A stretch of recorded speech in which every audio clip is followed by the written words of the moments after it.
You know you need fiber for a healthy gut, but do you actually know how to get it?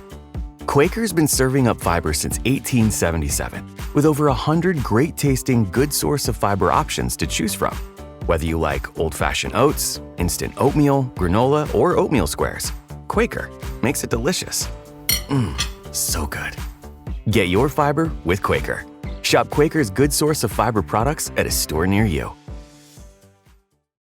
This episode is brought to you by MGM Plus. From and its Horrors returns for Season 4, centered around a town that traps all those who enter. Terrifying creatures that come out at night. Horrors some wished had stayed buried. Where desperate hope leads to darker truths. Dangerous new arrivals, a sinister figure, a shocking revelation. From Season 4 premieres April 19th on MGM Plus. Some doors should remain closed. Are you stuck staring at your W-2? Are tax refund worries holding you back? You probably have FOMO, the fear of messing up. The fix? Using TurboTax on Intuit Credit Karma. They find every credit and deduction to help you get every refund dollar you deserve. Or your money back. It's time to overcome your fear of messing up and get your taxes done right. Start filing today in the Credit Karma app.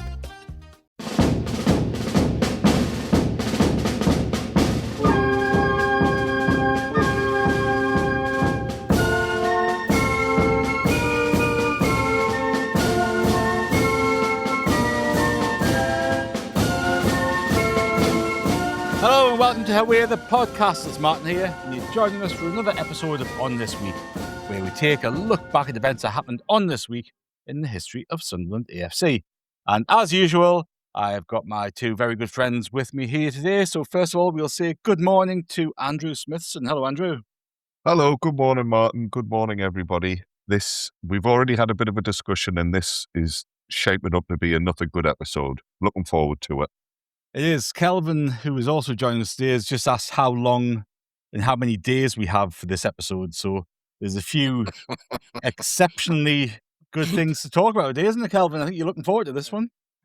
I was just teasing, I think. Morning. Yes, we will see, won't we? We will soon find out. Now, Andrew, you left everybody pondering on a question at the end of last week's episode. I did, yes. The 7th of April, 1973, Sunderland played Arsenal in the FA Cup semi-final. That's going to be a story that we look at this week. The game was staged at a neutral venue of Hillsborough. But I'm wondering, where is Hillsborough? Which city is Hillsborough, if you were looking for it on the map? Well, it's good, isn't it? Last week we talked about the semi-final in 1992 as well, which if people listen carefully, we gave a bit of a clue or two, didn't we? Yeah. Yes. Yeah. I mean, it's a relatively simple question this week. The answer, of course, is Sheffield, which is home of Sheffield Wednesday. I assume most people listening will already know that. Sheffield is a good footballing city in my mind. There's a lot of heritage there.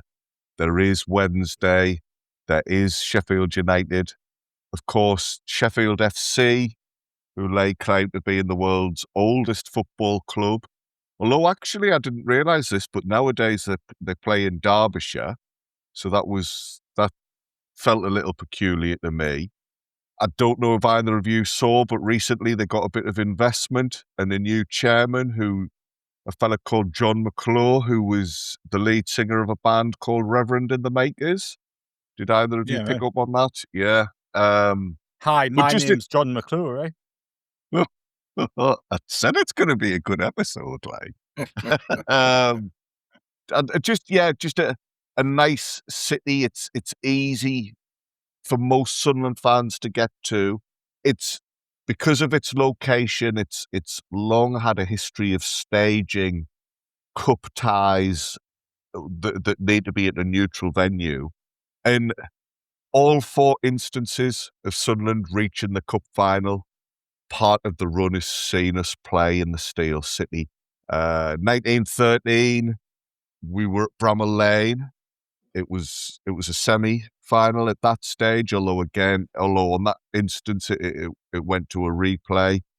In 1937, we had a 6th round second replay at Hillsborough. Today, Kelvin's going to be touching on the famous 1973 trip. And like you said, Martin, last time, 1992 under Malcolm Crosby, we went there for the semi-final. We actually went back a few months later because we drew Wednesday in the 4th round of the 92-93 Cup.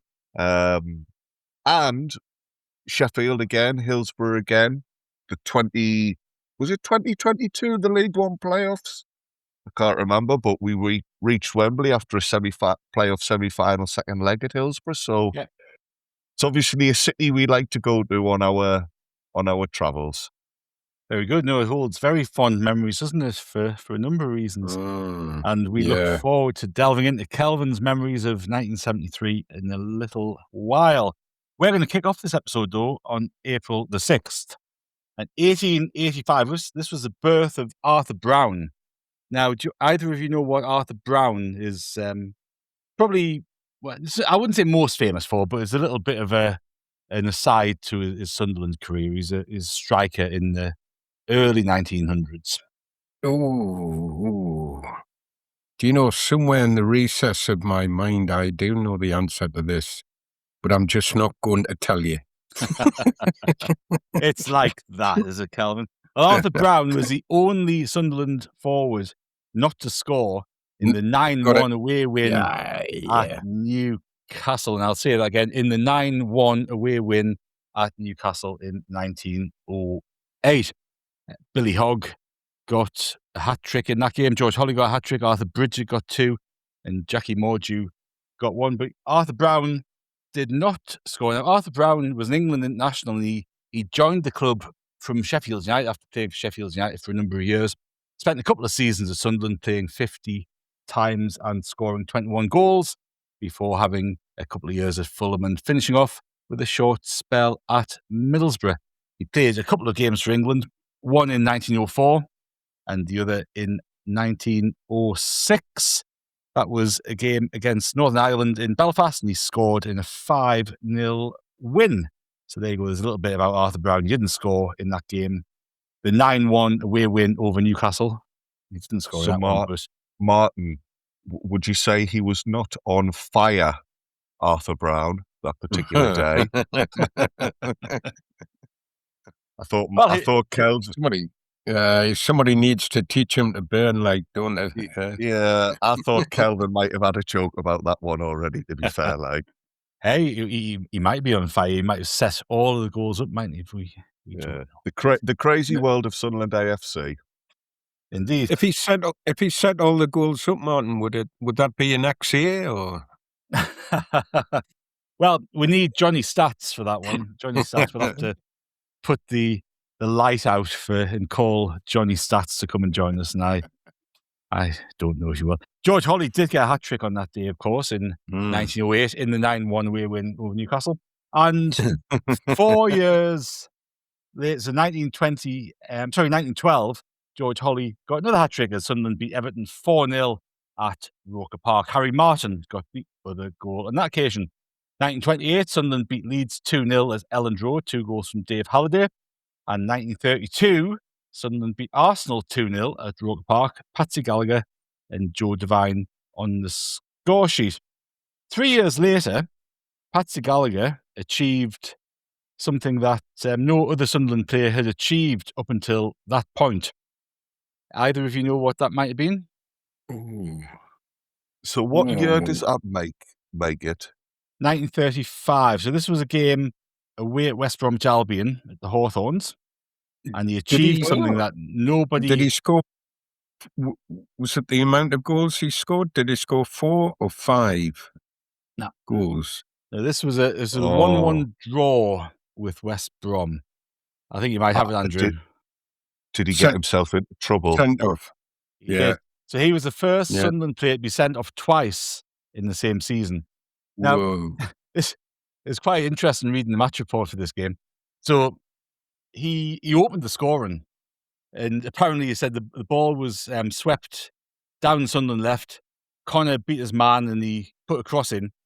Gallagher went up for a header. He mistimed it completely. The ball smacked him in the face and went into the net.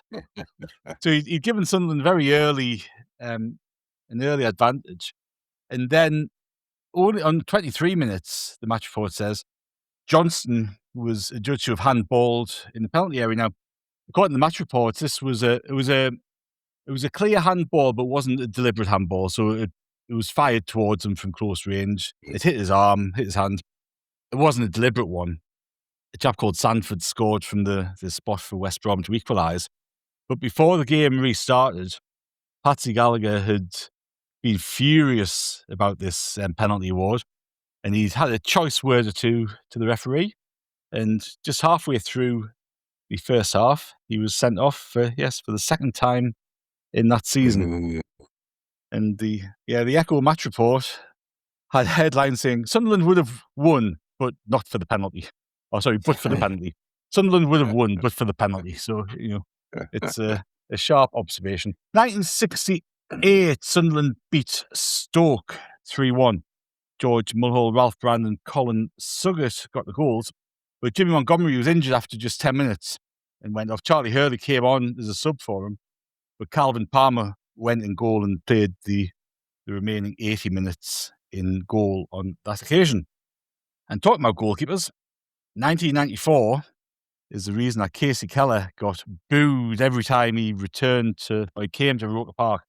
Because Don Goodman came on as sub down at the Den against Millwall, or the new Den, I think it was, wasn't it?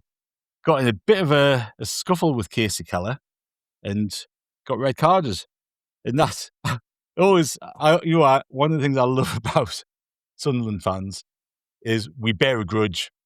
And Casey Keller got us in the neck every single time, no matter who you were. When he came with Leicester, I think he came back with Tottenham, and there was always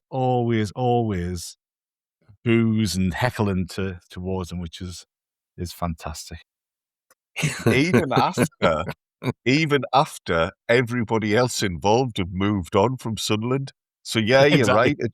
Like Don Goodman was long gone. Oh yeah. We all decided whenever he was in town that we were all fully paid up members of the Don Goodman fan club. And the stick he got every time he came, absolutely fantastic. I think it was retrieving the ball after Andy Melville had pulled the goal back. We were 2-0 down, and we scored. I'm sure it was from a corner. Andy Melville put the ball in. Don Goodman went to retrieve the ball, and there was a bit of a scuffle and kerfuffle, and Don Goodman got sent off, but Casey Keller managed to stay on the field. A few questions about that game. Millwall manager? Was it too early for Mick McCarthy? It McCarthy? It was Mick McCarthy, that's right. There was there's a future Sunderland defender in the starting 11 for Millwall. A future Sunderland midfield player came on as sub for Millwall, and there was a former Sunderland goalkeeper on the bench. So if Casey Keller had got sent off, a former Sunderland goalkeeper would have come on to replace him. Kenny Cunningham is my guess for the defender. Mm-hmm. I'm struggling. Good shout. I'm struggling on the other two. Yeah. Is Johnny Colquhoun one of them? No, it was late for Colquhoun. I think Colquhoun had come and gone by then, hadn't he? I like. He was in Millwall. He was in Millwall first, wasn't he? And then he re-signed him from Millwall. Alex Ray. Yeah. Alex Ray. Yeah, Alex Ray came off the bench for the last 20 minutes of that game. Oh. And before I forget, Martin, well done for getting the Andy Melville quota in nice and early on the episode. Nice and early, just tick that off. It's mandatory. So yeah. Get those ones out of the way to start with. Oh, the goalkeepers. The goalkeepers. A former Sunderland goalkeeper. Yeah. Was he a keeper? One of those 100 different keepers McMenemy tried? No. He was after McMenemy. Ooh. Tim Carter? Wasn't Tim Carter, was it? Tim Carter, that's right. So if Casey Keller had got sent off, then Tim Carter would have come on to replace him. Millwall had a good side when you look through the team. They had people like Pat Vanden Houw, who obviously played a lot for Everton and Spurs. They had Clive Allen, the former Spurs striker, in the team. He had a pretty handy side, but yes, we went down 2-1. Don Goodman only come on at half time for Brian Atkinson, so he'd only be on the field for 20 minutes. But yeah, a bit over enthusiastic in retrieving the football. There were a few that, that kind of scenario led to a change in the rules of the game, didn't it? They changed the rules to say that the keeper just had to leave the ball alone, because there were regularly fire-ups and conflagrations after teams had scored, and the keepers hanging onto the ball and the forwards trying to grab it, It was a regular occurrence, that. It was one of the times where I think they probably got the rule.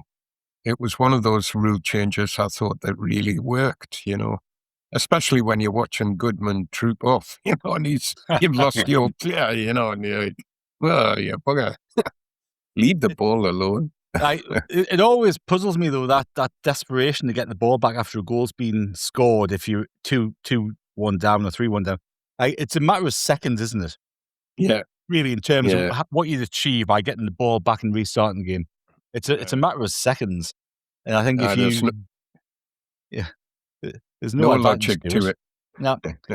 I'm sure there is some logic somewhere, but, Brian Clough said it only takes a second to score a goal, didn't he? So, he might be something in that. Well, he would know. Well, he would indeed. 2004, we beat Wimbledon at the National Hockey Stadium in Milton Keynes. So this was this funny period of time where Wimbledon moved to Milton Keynes, but hadn't changed the name of the club. So we went there. I actually was at this game down at the National Hockey Stadium. We won 2-1. Carl Robinson made his debut for us that day. Signed him on loan, I think, initially.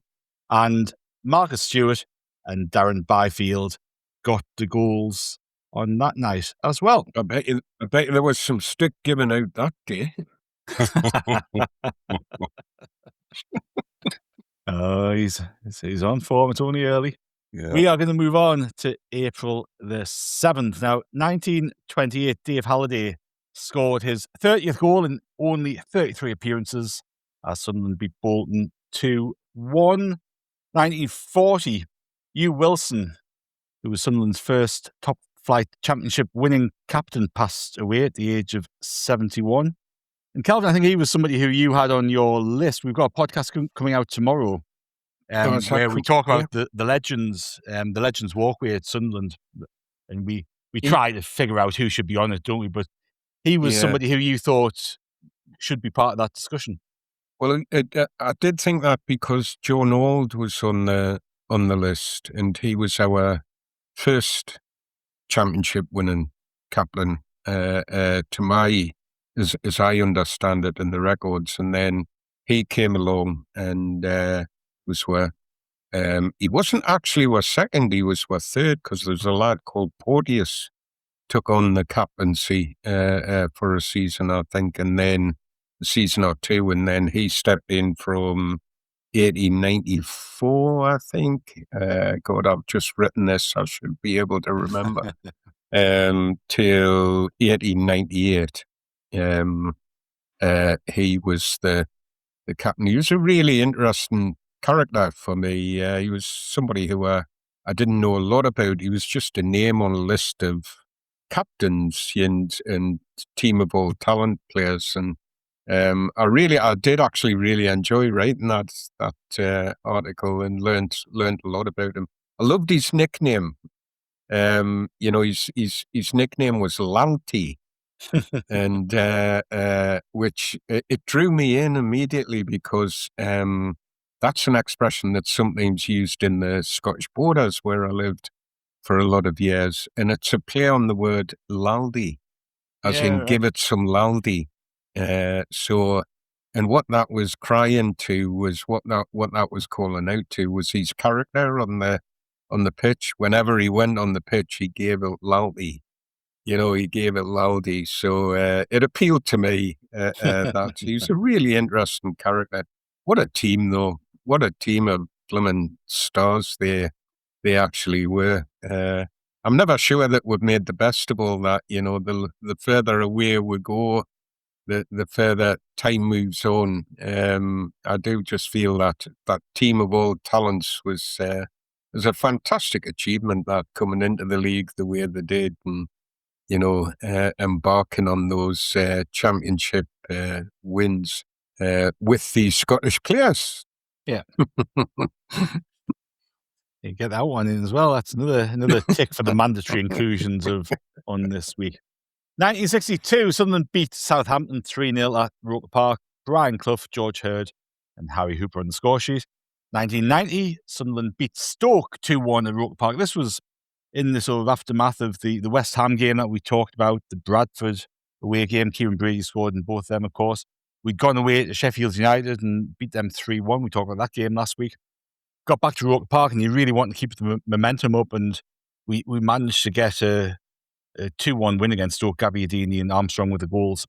And that was a real testament to that side, because, it's one thing to go away to that game against Sheffield United and beat them 3-1, an exciting game against West Ham 4-3. But to come back and follow up with another win, grinding that win out against Stoke, really kind of showed the determination in Dennis Smith's side that season. And they really got the bit between the teeth in that run-in. 2007, another team getting the bit between the teeth in the run-in was Roy Keane's Sunderland. And we beat Mick McCarthy's Wolves 2-1 with goals from Daryl Murphy and Ross Wallace.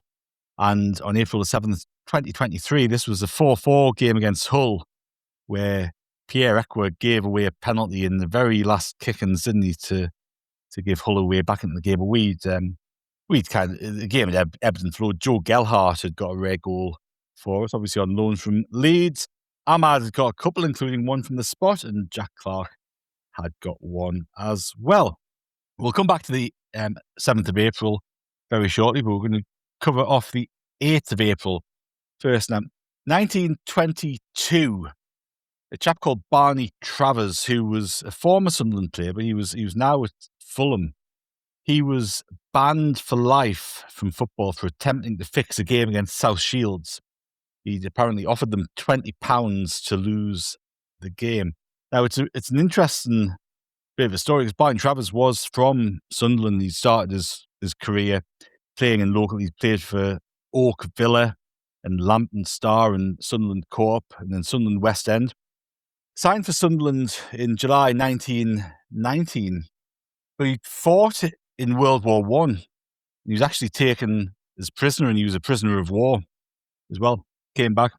Apparently, he was quite a physical centre forward. He played 63 times for us, scored 28 goals in those games, and he was transferred to Fulham in 1921 for £3,000, which equaled the British transfer record fee at the time. So, it was a big transfer. However, in April 1922, he was apparently charged with trying to bribe South Shields players. South Shields were playing Fulham in a game at Horsley Hill in 1921. So it's only a month after he's joined Fulham, he's apparently tried to influence the game in not quite the right way. And he travelled up to the northeast from Fulham 3 days before the match. And he was kind of saying, well, that's not unusual. I've just left Sunderland, from Sunderland. I want to come home. We're playing up there on the Saturday or whenever it was. And apparently there seemed to be other people involved, because the whole thing was, how can a match be fixed just by one person? But both Fulham and South Shields were challenging for promotion to the First Division. So it was a really big contest, a really big game. South Shields ended up winning 1-0. The FA had held this inquiry behind closed doors, and there wasn't any real visibility about how they'd made the decision, what they'd been charged with, all that sort of stuff. But he was guilty and banned from football for life. He ended up going to Austria, and he became the player manager of Vienna in 1922.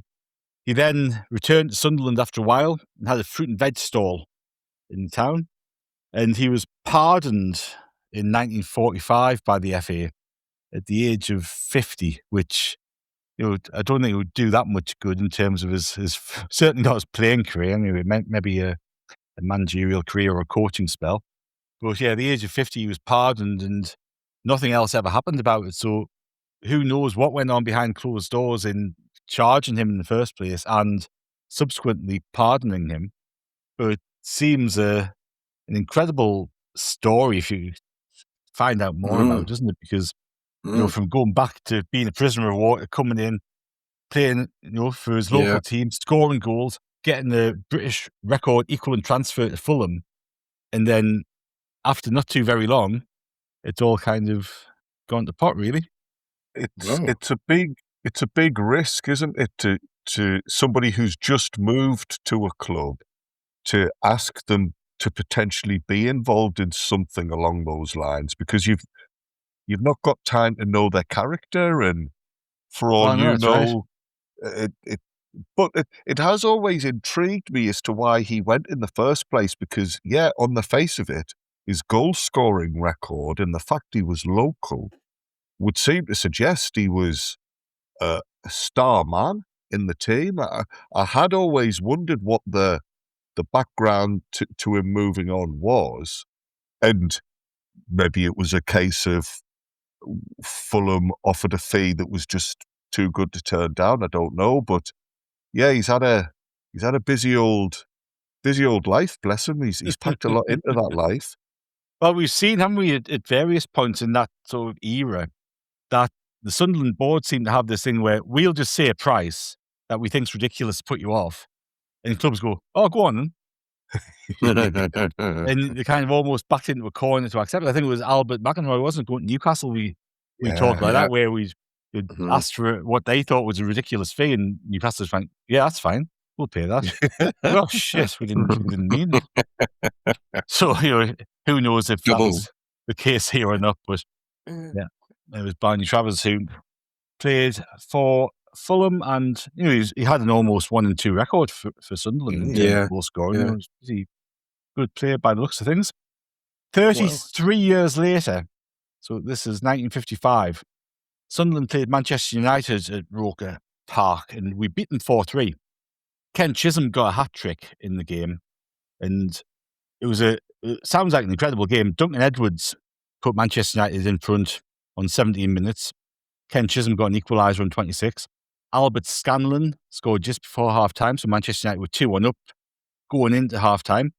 And Ken Chisholm got 2 goals in 3 minutes just after half-time. So he completed his hat-trick, put Sunderland 3-2 up. Duncan Edwards got another equaliser a minute after that to tie the game at 3-3. And then Stan Anderson had got a winner on 86 minutes. Now, Stan Anderson also missed a penalty on 48 minutes before Ken Chisholm had got his 2 in 2 minutes. So absolutely dynamic start to the second half. Absolutely incredible. But the Manchester United team that day contained 9 players who were involved in the Munich air crash only 3 years later.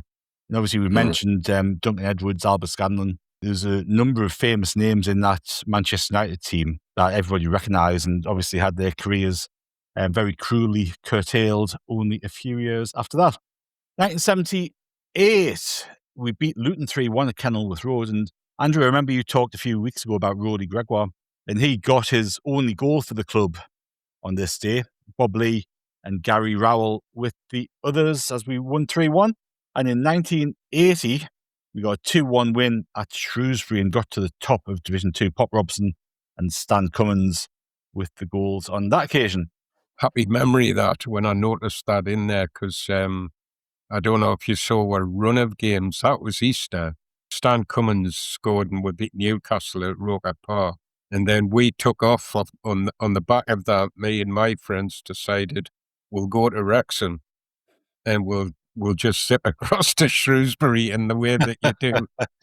And we took off on a whim, actually, elated by the Newcastle result, but it was one of the best Easters at the football I've ever had, and we were a team right on form. But that Shrewsbury team was a really hard game. That Shrewsbury game, it was probably the hardest game of the three. It was a really hard game. It would put in some miles. because it's not an easy trip to. It wasn't an easy trip to Wrexham in them days either. What an Easter that was, man! Brilliant. So you just hopped over to Shrewsbury, did you, from Wrexham?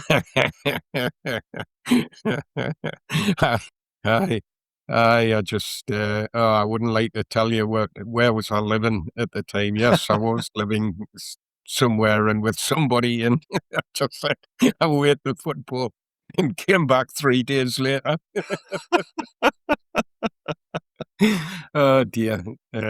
Bloody Sunderland, man. Do you know what it is? Well, my life would have been quite straightforward if I hadn't been following Sunderland. See, I think this is a whole other podcast, isn't it? The life and times of Kelvin. Oh, Yeah. God. Yeah, not I'd just pay me. a subscription for that, I think. We've all got those skeletons in our cupboard following bloody Sunderland. Don't pretend it's just me. Yeah, go on, the two years. That'll be the new subscription service from How We're the Podcast to be launched in May. I was just going to say a load of exes listening purely to find out that's where he was all these years later. I should have known. He's not coming back with the milk. Yeah. Oh my God, you've just reminded us about something else there. I got me mate who was a milkman to deliver some bread and milk.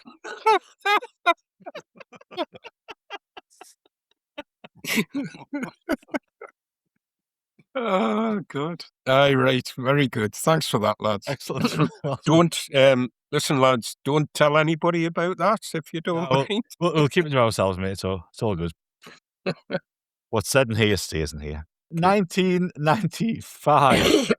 Sunderland beat Derby 1-0. It would have been the baseball ground, wasn't it? Peter Reid's second game. Kevin Ball got the goal on that occasion, and that was following up the Sheffield United game the week before.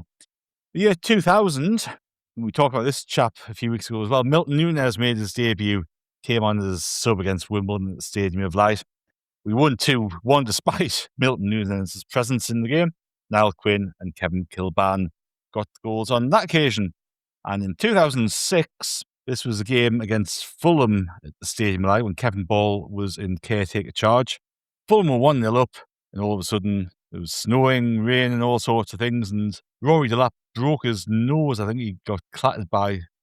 He ran into somebody, didn't he? Slid into somebody because of the pitch and had to go off. And after 21 minutes, the game was abandoned due to the snow and the water on the pitch. And it had been a glorious day up until about 2:30.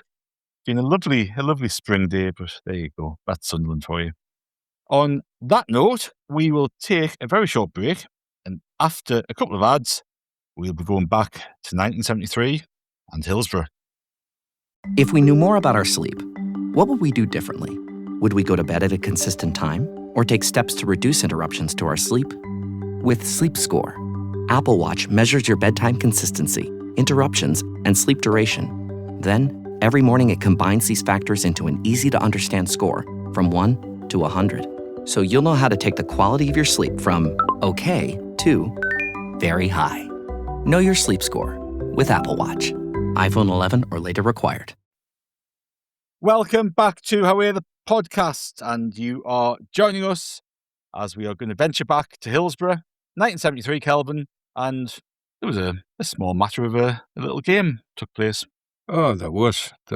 What a absolute marvellous experience this game was. I was thinking about this last night. You know, what made it so marvellous. I mean, it was a semi-final, but in the context of where we'd been for a couple of seasons, you know, what I'd been watching, what I'm sure other people had been watching as well for a couple of seasons. But that, I don't know if people are aware, but we had one of the things that ramped up the adrenaline of this cup run was the fact that we'd had this not long after Stokoe came in. I think as he came in, we had a bit of a flu epidemic at the club. We fell behind in our games. We couldn't play games. We didn't have enough fit players. And over that Christmas period, that festive period, you'll see we hardly play a game. it's mid-December when we play a game, and then it's, we're into January by the time we play another game. So we were 7 games in hand on some of the teams that we were fighting relegation with, because remember, we were still in a relegation tussle, as Stogo used to remind us on about that all the time when this run was going on, that we still had relegation to battle, and we needed to make sure that we would be safe. It was interesting, when you look at the team that played the final, there was nothing strategic about what Stogo did with the team. He always played his strongest team in just about every game. So, we're going into the final against Leeds on May the 5th, and he's got the 11 that he knows are going to play in the final, playing in league games, and it added to the adrenaline, really, because sometimes we're playing like 3 games in a week. Between the Luton game and the semi-final, I think with 5 league games in 15 days. It was a hell of a schedule. I thought the top of my head was going to spin round 3 times and come off. It was crazy stuff that was going on. 2 days before, part of the story of this, I digress, but I'm not digressing, that it is relevant. 2 days after Luton, I remember going to Preston. I got the chance right at the last moment to go to Preston with a mate who had an older brother that was driving down, and he says, "Do you want to come?" I'll come, One of my reasons for going would be Jim McNabb, one of my kind of favourite players from the original, the early days of watching Sunderland, played for Preston, and I thought, I'll go and see this game, and it was cracking because we played really well, but Preston did as well, and they actually had Mel Holden was playing for Preston that night, and by the next season he would be a Sunderland player, and he played really well that night. We won 3-1, but there was a story that I came upon about that game that's relevant to the whole FA Cup story, really, and that was a massive bust-up between Richie Pitt and Bob Stogo in the dressing room after the game. You know that Pitt had been out on loan. He didn't seem to be what Stogo wanted in defence, and Stogo had brought David Young in the January. We gave a goal away, a player called Alex Bruce, who later signed for Newcastle. He was a good young player. He scored a good goal. We won the game 3-1. But Stogo, and this says something about what Stogo was like, Stogo was shouting at Pitt on the pitch about the goal and blaming him for the goal, and then started again in the dressing room. And Richie Pitt, apparently, he said it was a case of mistaken identity. It had actually been Dave Watson that was marking the keeper, but because it had been pouring with rain, if you can think of Richie Pitt, he had a big bushy black hair, didn't he? With a big bonnet he had.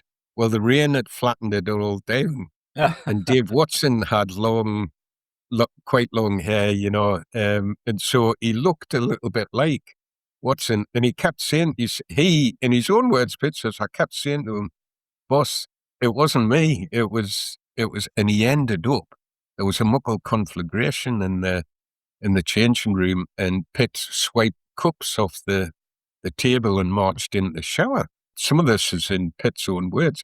And he marches into the shower, and Stogo says to him, "Come and see me in my office at 9 o'clock tomorrow morning." He rolls in, and Stogo allegedly tells him, "You're not my choice. You'll not be playing. If I have my way, David Young is going to be my first choice, and I'll have you out the club." Obviously, we all know what happens. Pitt continues to play and to play really well, and Stogo actually, he needs him to play because David Young's suspended. He misses he's not available for the semi-final because Young's accrued points under the Tottenham Up system, so he can't even play in that game. It's remarkable. I never knew anything about that. I knew that Stogo didn't fancy Pitt because he was trying to offload him at the Reading game, prior to the Reading game. Sunderland had made a right bloody balls up of the ticketing for the Man City game, and they came in for quite a lot of stick about the way that they did that. One of the things about that was we were on the road back from Man City. We were sitting in the train and I had no idea coming back from Main Road that the tickets were going on sale the following morning. I found out as I was walking around doing my paper round, reading people's Sunday papers. They're like, what the bloody hell? You know, I was past myself and had no way of getting to Roker Park to join that queue. It's strange to put ticketing news on page 3, Kelvin. Yeah. Well, you're thinking about the kind of papers you read, not the kind I read. I had to sit down on a bench and open a broadsheet, Martin.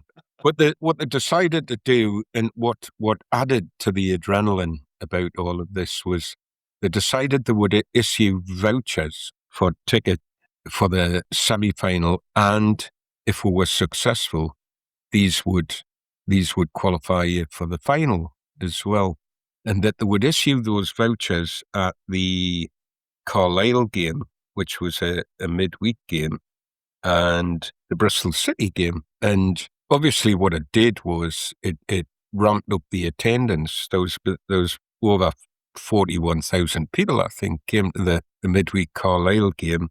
And it points in that game, I'm sure there were points where, they ran out of vouchers and stuff like that at certain turnstiles. There were logistics that went on.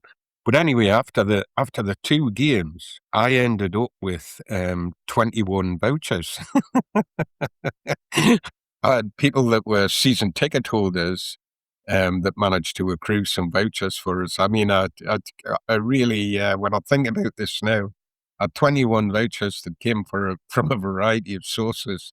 And I wasn't the least bit thankful about this. I just wanted the vouchers and wanted my ticket, for the game. But I wasn't alone. I mean, all of us younger lads were. It was and lasses. There were a couple of lasses that were really caught by this fever to get these tickets. And we had round about 4,000 season ticket holders at the time, so they got their tickets for the semi-final, and there would be 18,000 at the time.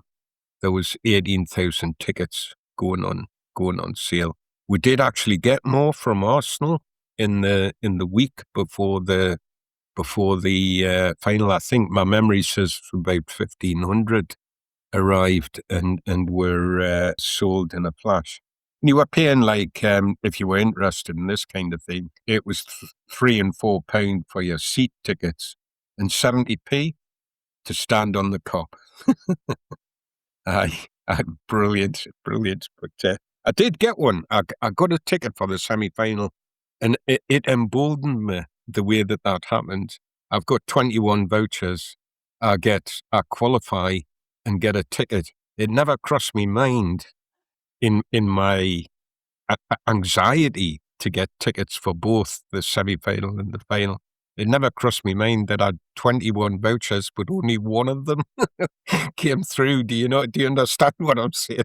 Afterwards, the ludicrous sort of, what are the mathematical odds of this? No wonder I had the problems I had come the final. But anyway, I got a ticket and off I would go to this game, having been swamped, flooded with Sunderland football on this journey.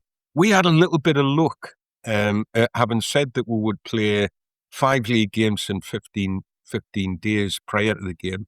The weather came in, typical Sunderland weather. You just mentioned it there, and we had a game postponed against QPR, literally days before we would play this semi-final, and it actually really worked for us. That I thought at the Bristol City game we were 2-0 up in that Bristol City game, and in the last 15 minutes of that game, we looked a very, very tired outfit, And Bristol City were 2-0 up, and Bristol City came back and took a 2-each draw.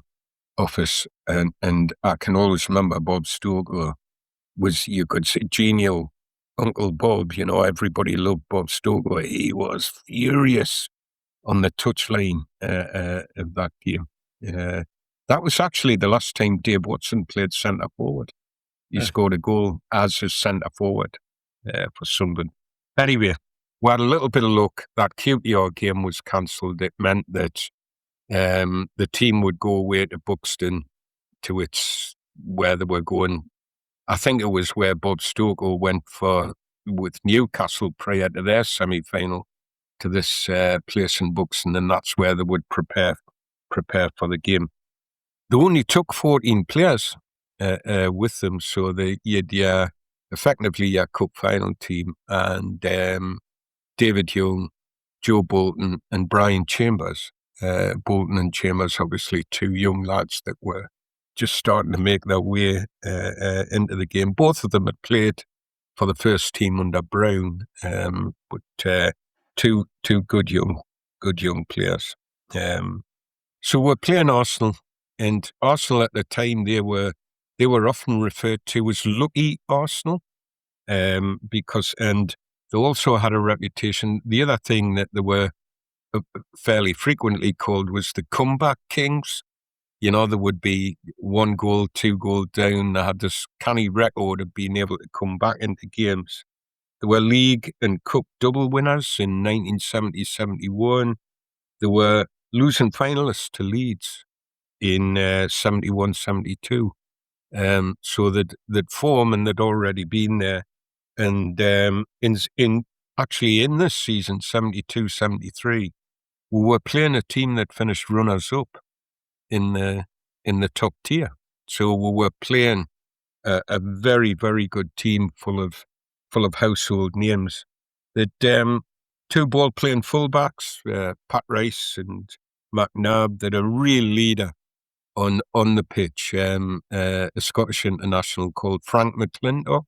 He was a very, very good player and leader on the pitch.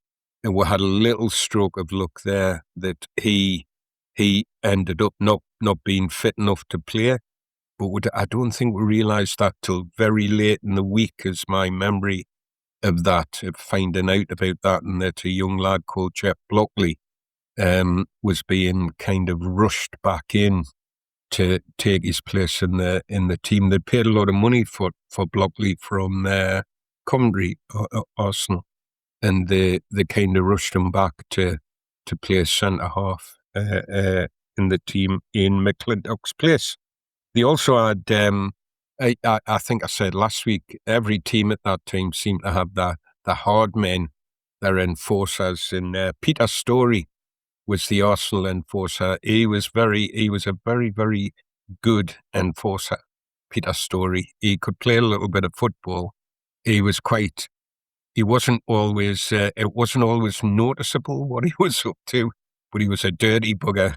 But he could play, this lad, And another lad who played at the back called Peter Simpson played at the back for him. He was another good player. He also had the next big deal in Charlie George in that team. Now, he was a fantastic lanky, long-haired player. All the girls loved him, and what a ball player he was. And he could play up front, or he could play in midfield. He was just one of these players. And up front, they had Ray Kennedy and John Radford. They were a cracking pair. And obviously Kennedy he went on to play good service with Liverpool as well. Ray Kennedy, England international. The two of them were cracking. Did Eddie Kelly played for them in midfield? We were often rumoured to be on the cusp of buying Eddie Kelly. It was 3 or 4 times. Kelly was rumoured to be coming to us over that period. He was a solid citizen in midfield, and they had their England midfielder, England World Cup winner Alan Ball, the Ginger Ninja. In midfield, he was a cracking player Alan Ball. And there would be a great sort of sideshow in this semi-final with our own Ginger Ninja, Mickey Horsewell. So them two would do battle with each other. The other guy in the Arsenal team that's worth speaking about, there's two, Bob Wilson, the goalkeeper. He was just coming back from quite a long injury. He's a Scottish international. He probably, at one point, I think when they won the double, he could easily have held the label of being the best goalkeeper in the top tier, Bob Wilson. He was a cracking goalkeeper, but he was coming back from injury and was just making his way back after being out for a long time. And the other lad who I always loved, I always thought he was a cracking player, is little Geordie Armstrong, who was from Hebburn. He's a Hebburn boy, and he played on the wing for Arsenal. Arsenal legend, 638 appearances from them, and then went on to be the reserve team coach. And George Armstrong, he actually passed away doing his job as a reserve team coach. He was a real Arsenal legend. So he was.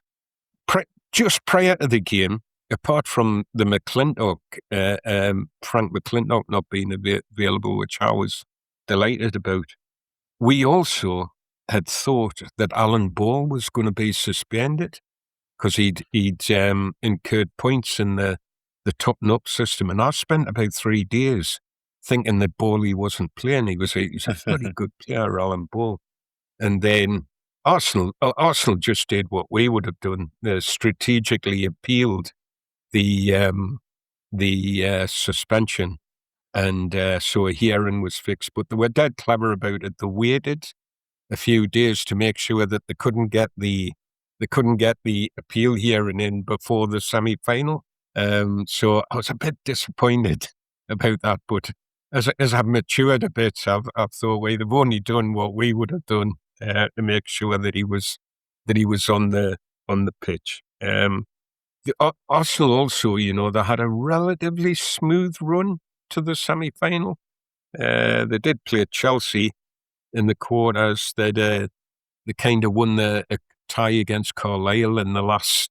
So they were a little bit lucky against Carlisle. It was Carlisle, Bradford, and then Leicester, who were then in Division 1, were the two teams they played. So that we're playing top-class opposition. Hopefully that's coming across for the people that don't know what that Arsenal team was like at the time. As I've said, we had David Young suspended because of the top-up. So he couldn't take his place either in the team or on the bench. And what Stoker did was brought Brian Chambers onto the bench. And it was an interesting one, that, for me, because it seemed like the difficulties, the concerns were sort of defensive. But he brought Chambers in rather than Joe Bolton. There's a little oddity about Chambers and this season, Do you know that he played for 2 teams in the FA Cup in this season? You didn't think he could do that, did you? Yeah. He played for two teams in the FA Cup in 1972-73. So he played for Sunderland and was named in Sunderland squads, and then right after the final was sold him to Arsenal, and he played in the 3rd, 4th playoff for Arsenal. So it's a great quiz question, that, I think, who played. That was Brian Chambers. The other thing about Brian Chambers was he went to the school I went to. Must be a big school, like there's somebody every week who's been to your school, isn't there? Yeah, there's just the 2 of them. Actually, no, there's not. There's the 3 of them. I mentioned Bill Green, didn't I? All older than me. Bob Stoker, he was at it. He was a master tactician with the press, Bob. He's really, really good with the press. My dad, I think I've told you before, he was blind. He used to love getting me to read what Stoker was saying in the papers. He was always up to something. And so Stoker in the Mirror, and I'm focusing just a little bit on this thing that he did just before the game, the semi-final. And he was interviewed in the Mirror, and he said, for once Arsenal's luck will run out. I won't be alone in willing my lads to victory. Every neutral soccer lover in the country will be by my side. And he went on, that is the way I see the game, which all the experts seem to regard as a trifling interruption to Arsenal's training routine. They said the same when we came up against Man City in the 5th round, and look what happened. That is what they will be saying when we play either Leeds or Wolves in the final. It won't worry us one bit. Go on, Bob, lad. he was a working. He was a clever user of the press, Bob Stoker. But it was in that article, and I know there's been a bit of chat, a bit of debate about this over the years. It was in that article where he told us that his dad used to take him to Roker Park. Yeah. And that Sunderland were his first love. He said that in that article. Now, there's players like Jimmy Monty that would say, yeah, he was always a black and white. He was always a black and white, and implying that he was saying that to Kurt to get the press on side, to get the fans on side, what have you. But he did actually say that in that article. The other thing on the day of the game, I'm sitting on the bus going down to Hillsborough, and I've got bloody Alan Ball, who I didn't think was able to play in the bloody game. He's saying in the papers, there's no way we can lose this match. I'm sitting on the, it's like, I don't know, 7:30 in the morning, I probably should have had a coffee or something. I'm sitting with a paper, like, let's hope our blooming ginger ninja can get stuck into him. Because I felt he was key to the game, if we could shut him up, we had a good chance of winning the game. The weather, the weather that forced the QPR cancellation, it was a shocking day that day. Snow, sleet, wind, it was horrible. And I can remember my mother saying to us as I'm leaving the house, she says, you'll need your coat on, you need to put your coat on. And in your hat, and I'd been to every match. I'd been to every tie, and I'd gone in the same clothes to every tie. And I picked the coat up because I wasn't going to fight with her, but I dropped it in the coal house as I walked past it. Because, it was, and I wasn't alone. There were other, we all had our uniform at the time, a Harrington jacket, a tank top, a 3-stripe Adidas t-shirt, my Skinner jeans, and a pair of Dr. Martens. And I went to every cup tie in that outfit. I did get it washed in between, but that was on. It was giving me, just to walk down to the bus, I was soaked by the time I got down to the bus. It was a hell of a day that day. So it was. I'll tell you somebody else that was going to the game, is an aside, he became like a very famous supporter of the club, Tim Rice. Yeah. He's a big Sunderland fan, Tim Rice. He wasn't as well known at the time, but he was starting to make waves, him and Andrew Lloyd Webber. And he went to the game from London. He was living down south on the bus that carried the Dagenham Girl Pipers to the game. They were the half-time, the pre-match and half-time entertainment. And the Dagenham Girl Pipers, I have to tell you, lads, what a show they put on. They were the only only girl pipe band in the world, and we had them for that semi-final. I've never forgotten the pre-match and the half-time entertainment. And I don't think, by all accounts, Tim Rice ever forgot it either, because they were brilliant, absolutely brilliant. we get into to Sheffield. It's mobbed. There's trains. There's buses. Absolutely mobbed. The Sunderland supported. I mean, would really caught the fever, caught the bug. In we go, and I piled onto the cup. As soon as I got in, there was some. I mean, I was just a young lad, but the older boys used to take it to the pub and that, say, "Oh yeah, Kelvin, come to pass." I'm going on I went in the ground and on the cup. So I actually had this really, I suppose you would call it cathartic experience of getting onto the cup when there was hardly a soul there, and I watched it fill up, and it was like some, when the speed, you get these shots on the telly every so often where they just speed up how quickly people are moving, and it looks like it's filled up in 20 seconds when actually it's taken about 2 hours. And it was a really, although it was cold and wet and horrible, it was really interesting. I really enjoyed. It was a good move that I made there, and watching the people come in, because as people were coming in up the back of the cup and walking down, I was seeing people that I'd seen on the journey, people whose names I didn't know but recognized their faces, and it was all part of the build up to the day. I was really caught by that. It's sort of, I hadn't planned that, but it was amazing how many people kind of nodded and waved and stuff like that.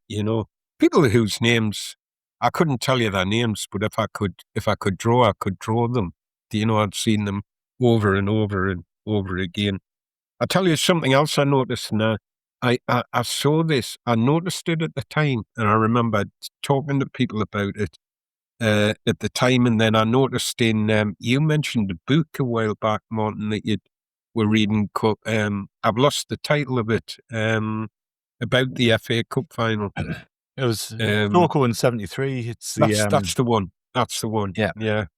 And that in that book, there's a reference to just before the kickoff. The wind's howling. The teams are on the pitch, and I looked up and see, and it was just a thought. What way are the flags blowing to see who's got the wind? And our flag, I swear to God, this is true. Our flag was blowing loud and proud in the wind. Yeah. Arsenal's was wrapped around the post. It was snared at the top of the post, and I tell you, it stayed there for the whole of the game. It never moved. It was caught, and it never moved.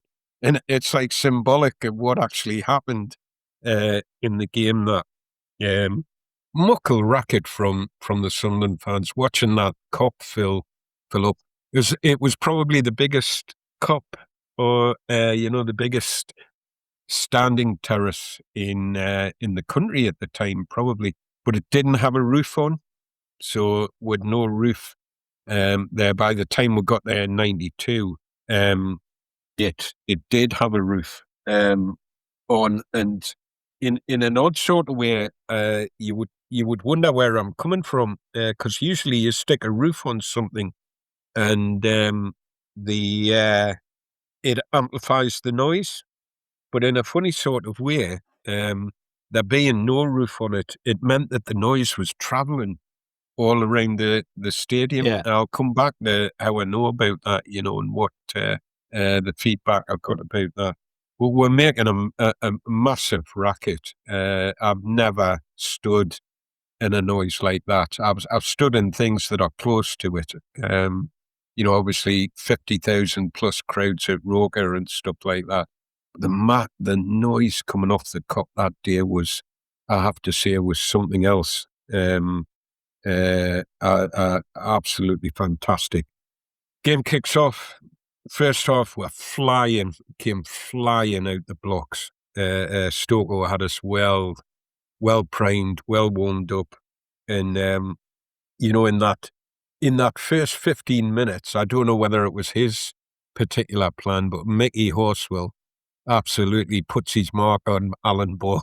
It was If there was battles within battles going on the pitch, and he absolutely hands down wins that battle with Alan Ball. Vic Allen, he terrorising Jeff Blockley. Blockley had come in, supposedly recovered from injury, and it was quite clear that you didn't have to watch that game very long to realise he's not right. Blockley's not fit. There was a hell of a wind blowing, and Hallam played his best game for us so far. He'd signed on the night of the Reading tie in February, and I thought he played his best game for us that day. Absolutely terrorised Blockley. Billy Hughes, he continued his form as well. He was, I always describe Hughesy as buccaneering. He just charging and buccaneering everywhere, and he was frightened of nobody.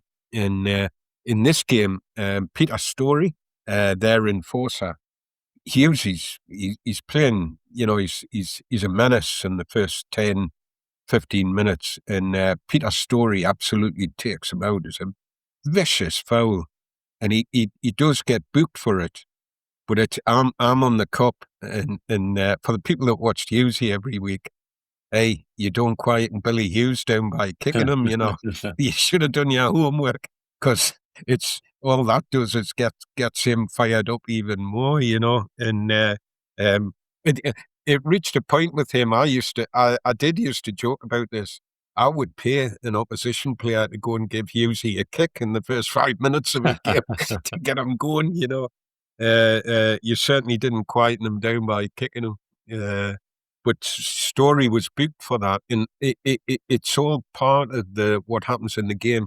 Because that happened early-ish, I did feel that it quietened him down a little bit as well, because he was very, very good at stifling players and stifling games. He was a really clever enforcer, Story, and I felt that the early booking, this was afterwards on reflection, kind of helped us a bit. Davy Watson, I meant to say, our worries prior to going into the game, there was a concern that about Horseville going into the game, and unbeknownst, and which was kept really quiet, we found out about this afterwards. And I remember on the day of the game travelling down, this thing about Mickey Horseville might not be playing, but I wasn't sure about where that was coming from. It was people were talking about it. There's nothing in the papers about it.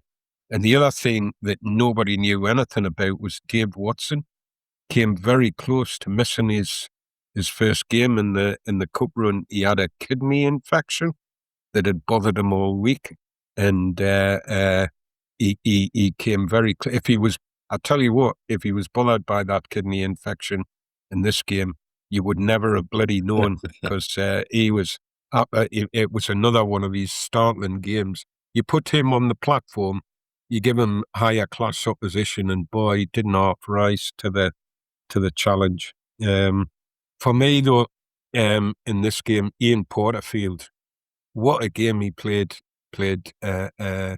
There were heroes all over the pitch for Sunderland in this game. I couldn't say anything else, but I did feel that Ian Porterfield, if you want to know, he played really well in the cup final, Porterfield, but he played really well in this game. He probably played his best game of the run. And again, it's the stuff you find out afterwards. He'd broken his toe in a game earlier in the season, and he was playing in games with a boot that was sliced and cut to allow him to play. And he still felt that he wasn't quite right, even though he'd kind of recovered from the broken toe. But I think what had happened was, because he'd been playing with this broken toe, he developed a different way of moving and standing, and he's obviously trying to take the pressure off the toe, and it sort of had affected his balance a bit. Always thought at his best, Porterfield, he was a flowing kind of player. When he got the ball, he had this very characteristic way of moving with the ball. And it was like, he always, do you know that cliche about letting the ball do the work? that's what Porter was like. If the ball's going this way, I'll just go with it. He like danced with it, which is, I'm joining something up there, because what he did prior to this game was he sought out the help of Len Heppel. And Len Heppel was Pop Roxon's father-in-law. Yeah. And Len, do you know what Len Heppel did? He was ballroom dancing or something like that? He trained the ballroom dancers, yeah, and he prepared the ballroom dancers for come dancing, and which was the forerunner to Strictly dancing. He was a very, very good, but at that, and that's how he made his money. But he also he advised sports people on balance and movement and stuff like that. And Porter went to see him before the semi-final. We didn't know anything about this at the time, but afterwards, Porterfield says, I knew that this was going to work for me. I could feel the difference, and I have to say that in that game he played really, really well. I tell you what, by half time it could have been 4-1 to us. We're absolutely we murdered them in the first half. We had shots from Horswell. He wasn't just keeping Alan Ball quiet; he was getting forward, and he had a couple of shots. We had Billy Hughes hit the bar from a corner. Vic Hallam had a good save from Bob Wilson, and then we score. 19 minutes. We're 19 minutes in. It's just about being all us. And Mickey Horswell actually, it's like a Gary Owen at the rugby, punts a really high ball up into the wind. And Jack Blockley, he just Hallam's on his back, Jack Blockley, you're just watching him. They're playing with the cop right behind them, and God, that ball's moving everywhere. And yet, Blockley's like, that look of panic on his face, because he's had to turn and face us, and Hallam just nicks in, barges Blockley out the road, nicks the ball past Bob Wilson. And one of the things that he says afterwards, what you don't notice so much when you watch it in the replay. But I always remember at the time thinking, I thought he nearly missed that, because he had an open goal and the ball was moving. And he does. I remember thinking at the time, he was lucky there, Vic. He nearly put that past the post. And he actually says that. He says the ball, after I nicked it past Wilson, it did just bubble up and kind of hit my shin. So when he said, when I initially hit it, I thought, it's going to go by the post, but it didn't. It rolled. It kind of squaffed into the back of the net. Carnage on the cup one. Man, it was just. All I felt was we're getting what we deserve. With what's that knack when you're on top score, and that's what happened. We scored. We'd been on top. We scored. Absolute carnage on the cup. Honestly, I must have travelled about a quarter of a mile involuntary. It was fantastic sort of moment that for sure. Arsenal tried to respond, but I'm telling you, it was just before half time that they actually registered anything. That was they nicked a ball off the post. Jody Armstrong had a sort of little pokey shot that just nicked off the post. It had Monty scuttling across, and then right just before half time they got a corner, and Armstrong took the corner, plays it in, but it comes back out to him, and he takes a shot from like the corner of the 18-yard box, and Dickie Malone sticks his foot out. Monty's going one way. Dickie Malone sticks his foot out. It cracks off his foot and sends the ball. The angle I was looking at that, I thought that's in. It's in because Monty's going one way. And watch it on the replay, lads. Brilliant save from Montgomery. And in all bar the Luton game, he'd made saves like this. He's going one way and he just turns and stops this ball from going in. That fantastic save. And he has the wit to be able to then propel himself, because I forget who it was that was running in. It might have been Kennedy, was running in on the loose ball, and he has the wit to propel himself and knock the ball out for a corner. So the double save at Wembley wasn't his first double save, and that save at Hillsborough wasn't his best save in the cup run, because I still argue he made a save at Notts County in the first round that was just one of the best saves I've ever seen in my chuck. But this was that was about as good as it got for Arsenal in the first half. It was an unbelievable first half, fantastic, and half time comes, and then the Dagenham Girl Papers come on the pitch. What could be better, man? Highlight of the day. Man. Absolutely brilliant. Absolutely brilliant. And the flag was still Kelvin? stuck. Is it true that you actually bought tickets to see the Dagenham Girl Papers? And when you turned up, you realised there was a football game match as There was well. a game on. Yeah. No, I'll take that, Andrew. I'll take that. No, the Dagenham Girl Papers were just a very, very unusual and pleasant bonus for this game. Second half, we start the same way. We came out, you would have thought Arsenal would have gathered themselves and be coming out looking to take the game on, but they didn't. We took the game to them. Bob Wilson actually made a really good save from McCallum, I think it was, and then we score again, 63 minutes. One of the things that did happen, this goal, if Story getting booked quietened him down a bit, if McClintock not playing meant that they were missing their leader, something else that happened, they took Blockley off because he was just getting murdered from Hallam. But when they took him off, they lost a bit of height in that defence, and we get a throw in, and basically this goal scored by they weren't the smallest, but there were two of the smallest players on the pitch.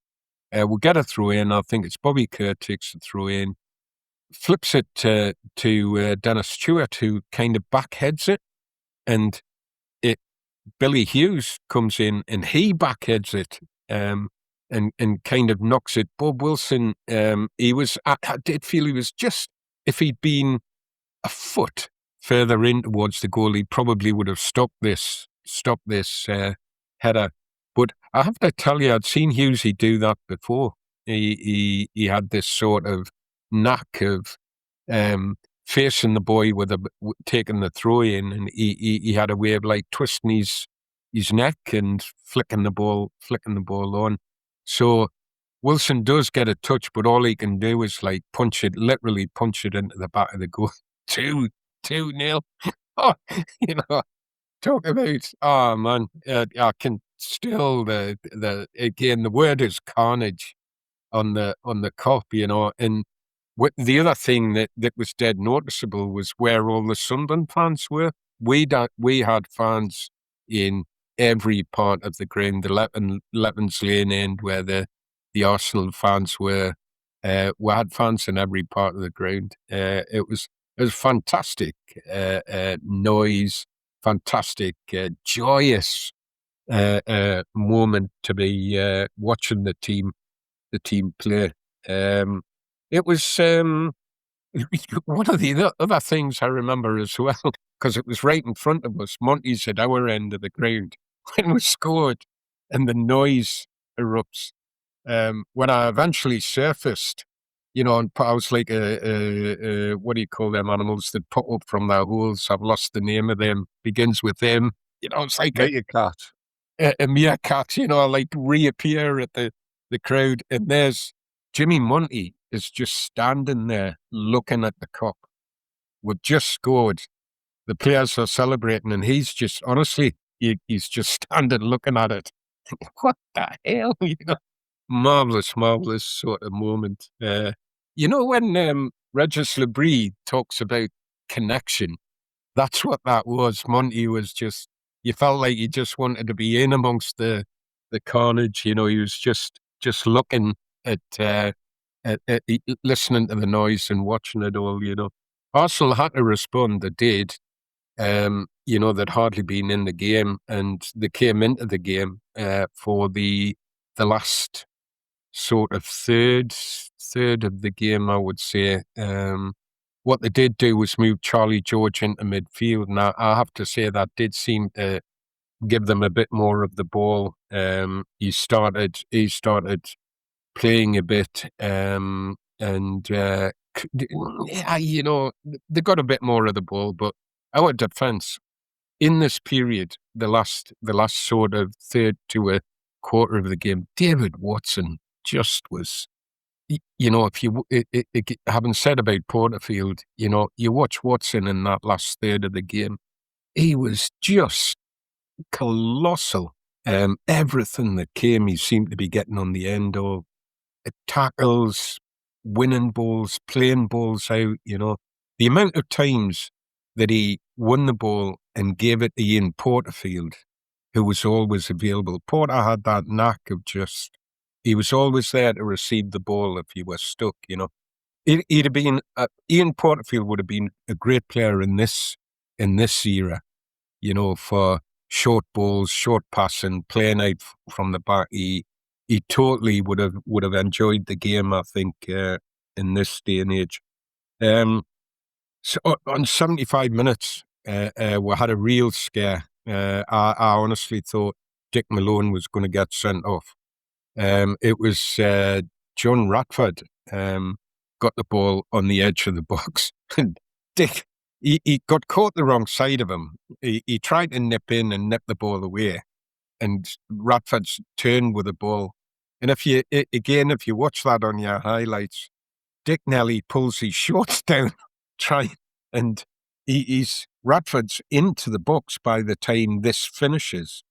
And I thought, that's a pen of that, and we'll be lucky if Malone stays on the pitch. In today's game, he would have been sent off. He would have gone for that. The ref booked him and gave Arsenal a free kick on the edge of the box. Alan Ball's face. Alan Ball is doing his nut about this. He's not happy that it's not a penalty. It was still really dangerous. Jody Armstrong shot the ball past the post. It was probably the closest they'd come to scoring, apart from that, deflection of Dick Malone in the first half. It was probably Arsenal's best chance.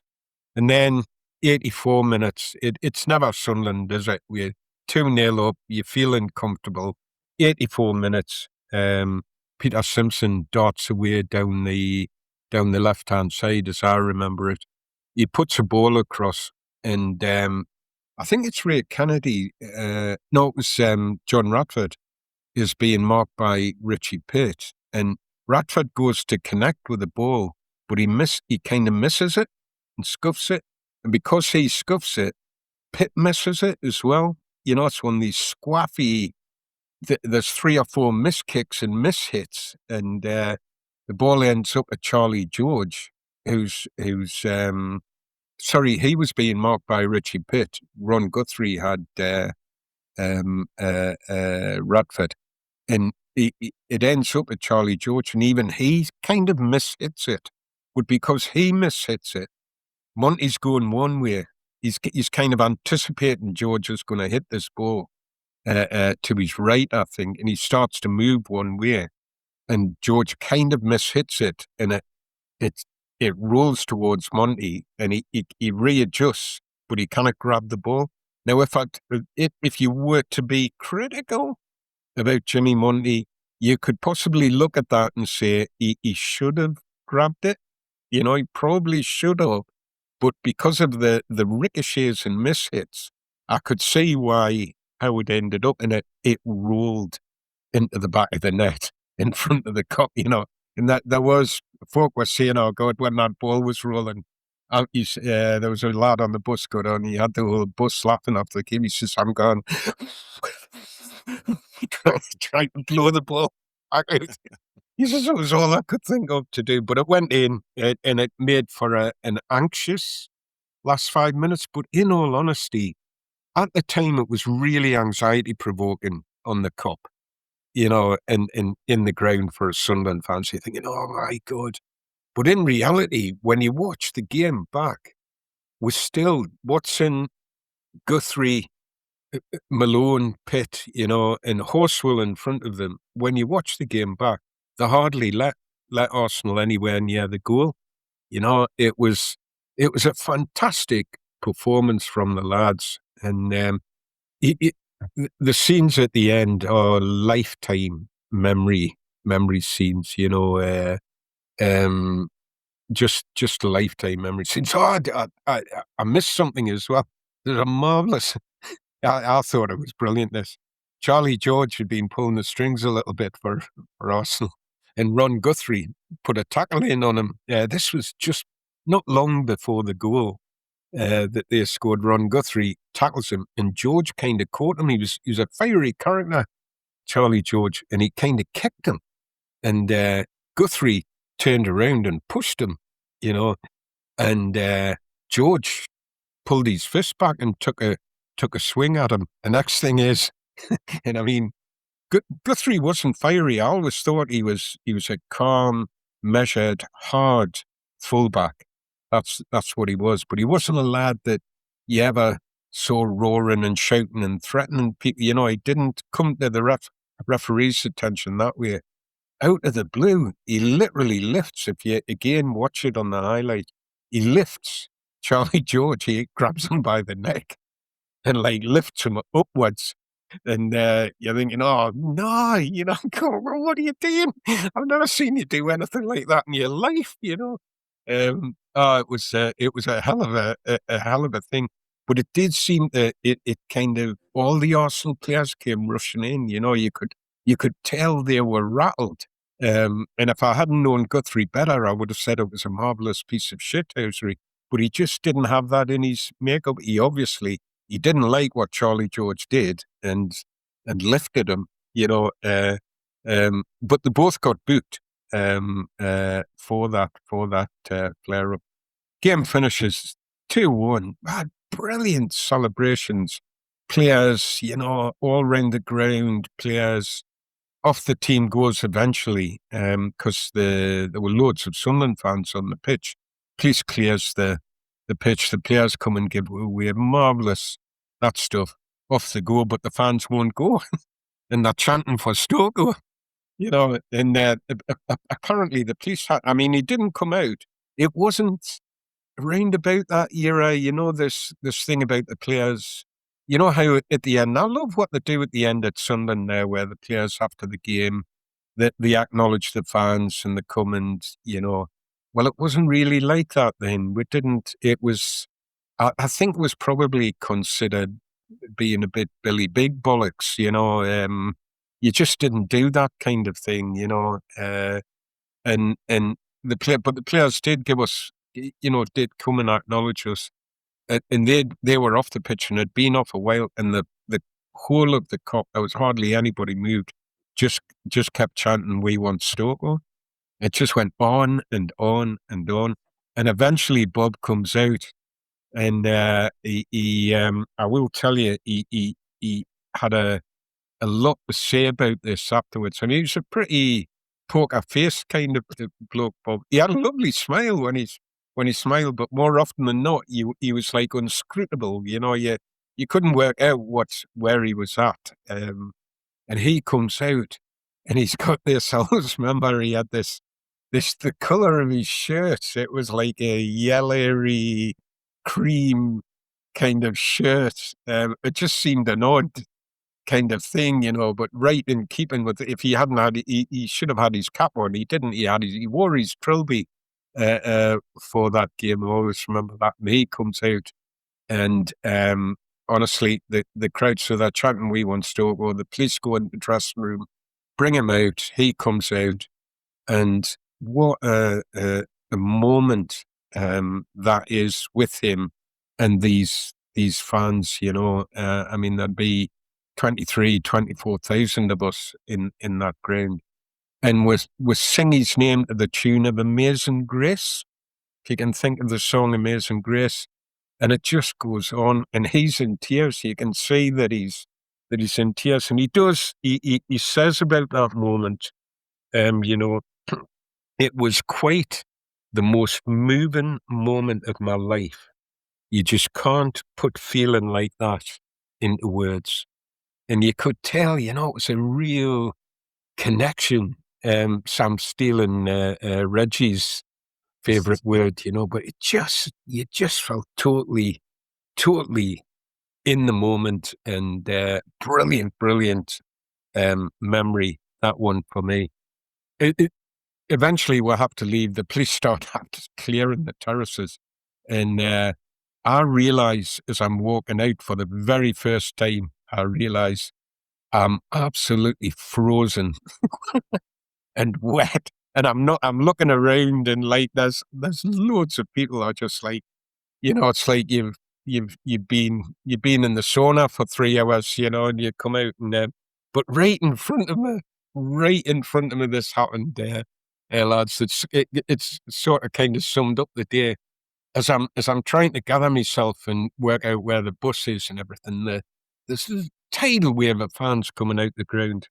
I gets me eye. I spots a bridal car. There's a bride and groom in a wedding car, and about 2 yards in front of me, this lad gets his eye on them, and he starts singing and dancing in front of the car. He's giving it the old singing and dancing in front of the car, and what he's singing is the bridal march. And by the time I get level with the car, now the bride and groom, I could see their faces. They're thinking, "Oh Jesus, look at this! What the hell?" And they look frightened. By the time this lad's finished, by the time I get there, and I mean this is all happening in seconds, there's hundreds of people like dancing and singing the bridal march to this couple, and they're laughing and wailing. It's a marvelous sort of surreal kind of moment. When you think about all the planning for the wedding, I guess you're not planning for that. Like it was a brilliant moment. Back on the bus, brilliant memories of that bus journey home. I tell you what I did see, which again in that book, I noticed we passed. The Leeds fans were quick on the draw, because as we were going home, we were passing Leeds banners on the way home. They'd obviously decided there'll be Sunderland fans coming up this road. We'll work our ticket with them, and we passed Leeds banners. In the press the next day, Bertie Mee, the Arsenal manager, and Bob Wilson were really gracious about Sunderland. I acknowledged that we're the best team, we deserved it. And they both mentioned the wall of sound. They both spoke about how brilliant the Sunderland fans were. Alan Ball, he knocked us before the game in the papers with his comment, but afterwards he had this to say about Sunderland, which I think is dead accurate. He said, "They never stopped coming at us. They were harassing, chasing, fighting back for the ball. We just could never settle. And that's what we did to them that day." It was a huge effort and performance from the team. There were, as I said, there were heroes all over the pitch that day for Sunderland. There was little time to enjoy the victory though, because we had 8 league games to play before the final. And it was mad. It was absolutely mad. And I don't know how the players felt. I don't know how they kept their feet on the ground, because, as I say, my head was just going to spin round 3 times and come off. And as a 14-year-old laddie, by the time I was halfway home, I was thinking about how do I earn enough money to get myself down there. That's where my head had gone, because it never entered my head at the time that I wouldn't be at Wembley. Haven't seen every day. It never entered my head. I had 20 vouchers. I would get a ticket, and I'm going to Wembley, and I need to make some money. Years later, I said I would just quickly mention this. I went to work in the Scottish Borders. I'd be about 20 years on from the game, and one of the first people I met in my work, he was a fellow charge nurse at the hospital I worked at, and he's a massive Arsenal fan, and he'd been at that game, and also whenever it got mentioned, and believe me, it got mentioned. Whenever it got mentioned, he would always say, he said, the undying memory of that game for him. And he'd watched Arsenal through that double year, and what a fantastic team they were. And I wasn't arguing with him ever about that. They were a great team at the time. He'd said that he stood on the Leppins Lane end, and he said that the team and the Arsenal fans had been totally shocked by the noise that was coming from the Sunderland fans that day. That was his undying, that was his memory of that game. And he said, we're just stunned. And it stunned the Arsenal team, the way that the team played, Sunderland played, and the noise that was surrounding them. So fantastic memory, that game. One of my, I sometimes joke with you, you say, where does that rank? And I'll go, it's definitely in my top 10. Well, that one is right up there in my top 3, that 1973 FA Cup semi-final, lads. Thank you for giving me the platform. Excellent stuff, Kelvin. Now, the only thing I was missing from that was a rendition of Bob Stokoe's song to the tune of Amazing Grace. There'll be plenty of people listening who don't know the tune of Amazing Grace. Stokoe, Stokoe, Stokoe, Stokoe. Oh, God. Excellent. I'm gonna have to go and lie down now, lads. Kelvin? Yeah. You said the next day you were reading all those quotes from the newspapers. Yeah. I don't suppose you actually bought any of the papers, or were just all of your customers on the round waiting for you to read through everything before? It is a funny thing, Andrew, and I wasn't the only one, but I was back on that paper round early the next morning. My dad came and woke me up. I had, because I needed the money. I had to get to Wembley. I couldn't afford not to go out and do the papers, but it was still, the weather was still horrible. But yes, a lot of people used to get the papers. We're a little bit ruffled, and happy days, happy memories of that one. Brilliant stuff. We are going to take a very short break, and we'll be back after a couple of ads. The new LinkedIn Hiring Pro can't undo your last hire. The empty seat. Who was actually just that? An empty chair in your office because you couldn't find someone to fill it. So it just sat there costing you money with all its fancy ergonomic features. But LinkedIn Hiring Pro can make it easy to fill that seat with the right candidate. With nearly 60% of businesses finding someone to interview in the first week alone. Hire right the first time with LinkedIn Hiring Pro. Post a free job today at linkedin.com/quality. Instagram teen accounts have automatic protections for what teens see and who can contact them, plus time management tools. And Instagram will continue adding built-in safety features to help create age-appropriate experiences. Learn more about teen accounts and Instagram's ongoing work to protect teens online at instagram.com/teen accounts.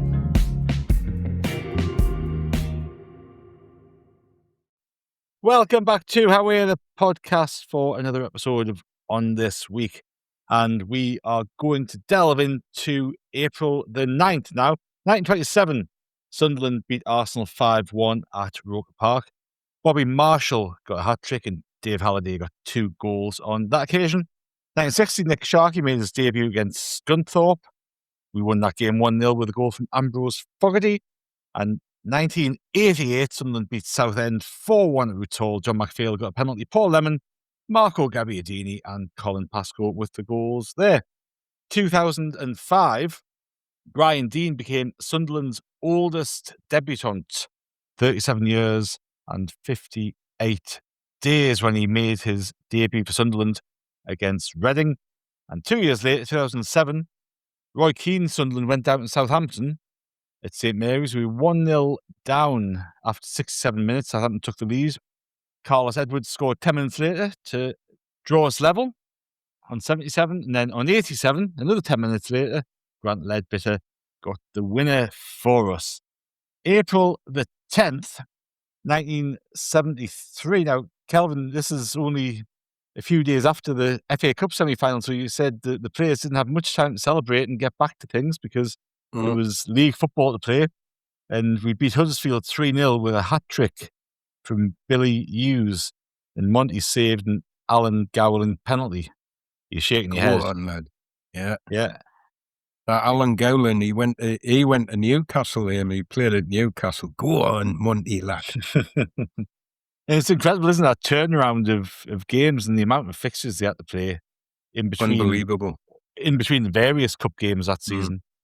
And I think as well, when you look at the number of players that Stoke used, the size of the squad was ridiculously small. He just about gets through that season with what I think it's about 16 players all told. By and large, he gets through the season with. It's just amazing, unbelievable run of fixtures and terrible amount of physical pressure on the players to perform. There was a point just after this where relegation wasn't an issue anymore. That we could breathe on the relegation issue, and I think it might have been that game. Just after that game, you were looking at the table and thinking, "There's no way we're going down now." But we could hardly believe the run that we were on. I think from January, did we only lose 3 games? I think it was through to that last one against QPR, the delayed one after the cup final, was a nightmare. But I think we lost only 3 games in the run. Performances were begetting performances. Do you know what I mean? It was the level of play from that team just got better and better and better each game they played. So it's a fantastic thing. It wasn't just the one game or the cup final. It was everything that happened. Yeah. From the October through to the end of the season was just, you look back on it and you just go, my God, how did we do that? It's fantastic. I was just going to jump in with Monty being brought back up and him facing up to Gowland with the penalty and that. Kelvin, you told the whole story of the cup semi-final day beautifully. When you were talking about his save towards just before the half time, that reminded me, the first time I saw that save, I was at Sunderland Museum. It's now Sunderland Winter Gardens again. My granddad took me to a Sunderland AFC exhibition in the 90s, and I was pestering him with questions. Who's this? That photo there, what's happening there, all of this. And then he obviously got sick of us asking too many questions, and he just sat me down in front of a video, and there was this other old bloke watching it, and it was the highlights of the 73 semi-final. And my granddad, by the 70s, had lost a bit of interest in football. He'd gone to Roker Park a lot when he was younger, but by the 70s he'd lost interest. But he was telling me, "Oh, now Andrew, watch this. You're about to see something amazing." And this other bloke who was sat there watching the video as well, he said, "Now lad, you're about to see something." And when that save happened, they were applauding it. 20 years later, they were applauding this save, and they were both adamant that it was better than the double save in the final. Yeah. And it just, it really drove home to me, and I've always remembered since that was a special moment in amongst everything. And to make it a tale of two goalkeepers, do either of you know why Bob Wilson was at the semi-final in 1992? He was also at Hillsborough Was he presenting BBC? He was, yeah. He was. Yeah. Bob Stokoe was one of the guests. And so, of course, for him, the 92 Cup semi-final will have brought a lot of memories back of that day. Yeah. I think Bob Wilson was always a very nice gentleman, a very respectful fella. He always spoke very well of Montgomery and rated him as a goalkeeper, not just because of that cup run, just one goalkeeper to another, always thought, he's quality. So Kelvin, lovely stories there, and you said thank you to us for the platform. Well, thank you from me to you for bringing it to life and just reminding me of a nice day out with me granddad. Yeah. Brilliant stuff. 1976 on April the 10th, Sunderland beat Blackburn Rovers 3-0 at Roker Park, which took us to the top of Division 2. Mel Holden got one of the goals. Pop Robson got another. And there was no one goal from Tony Parks. Tony Parks, a Blackburn player who had a number of spells as caretaker manager at Blackburn over the years. And interestingly enough, just a little Sunderland connection, Tony Parks was first brought onto the Blackburn coaching staff by Bobby Saxton. So there you go. There's a nice little aside. And April the 10th, 1999, Sunderland beat Huddersfield 2-0 with goals from Niall Quinn and Alan Johnson. Now, also on April the 10th, in 1957, Andrew, the Mr. Smith affair came to something of a head, didn't it? It did, yeah, it did. I like how you didn't say it came to a conclusion, because the findings of the inquiry were released, but there was lots of recriminations in the days, weeks, months, years even that followed. But yeah, we've been plotting this story, haven't we, over the last couple of months, and the 10th of April 1957 was one of the main markers. It was big news. It was talked about across the land in various papers. I'll just give a couple of the main points from that day, Sunderland Echo, although it was still in those days the Sunderland Echo and Shipping Gazette. The next time I'm picking up a paper later today when I go to the paper shop, I think I might just say, "Oh, have you got the Shipping Gazette in, please?" just see what the face is like. So, of course, front page news, the first couple of paragraphs. Half the board of directors of Sunderland AFC were today suspended by order of the Joint Football Association and Football League Commission of Inquiry appointed to investigate the affairs of the Roker Park Club. The club itself is fined £5,000, and the commission has deferred a decision on 2 paid officials until further investigation have been made into illegal payments. So that was the main headline, and if you remember earlier on in the year, a Mr. Smith, it was basically an anonymous letter. Mr. Smith didn't actually exist. He sent a letter into a national newspaper giving indications that Sunderland were cooking the books. It was the days of the maximum wage and what have you. Sunderland had a lot of money. They were a very well-off club by virtue of the big crowds they would attract at the time. Large attendances were the main source of income for football clubs in those days, and Sunderland's board were apparently funneling some of those monies under the counter in order to attract some of the big name stars of the time. So somebody blew the whistle on Sunderland. Somebody dropped them in it royally. The investigation looked into these affairs, and this is what the punishments were. The Echo goes on to say that Mr. E. W. Ditchburn, chairman, and Mr. W.S. Martin, director, are permanently suspended from all football management.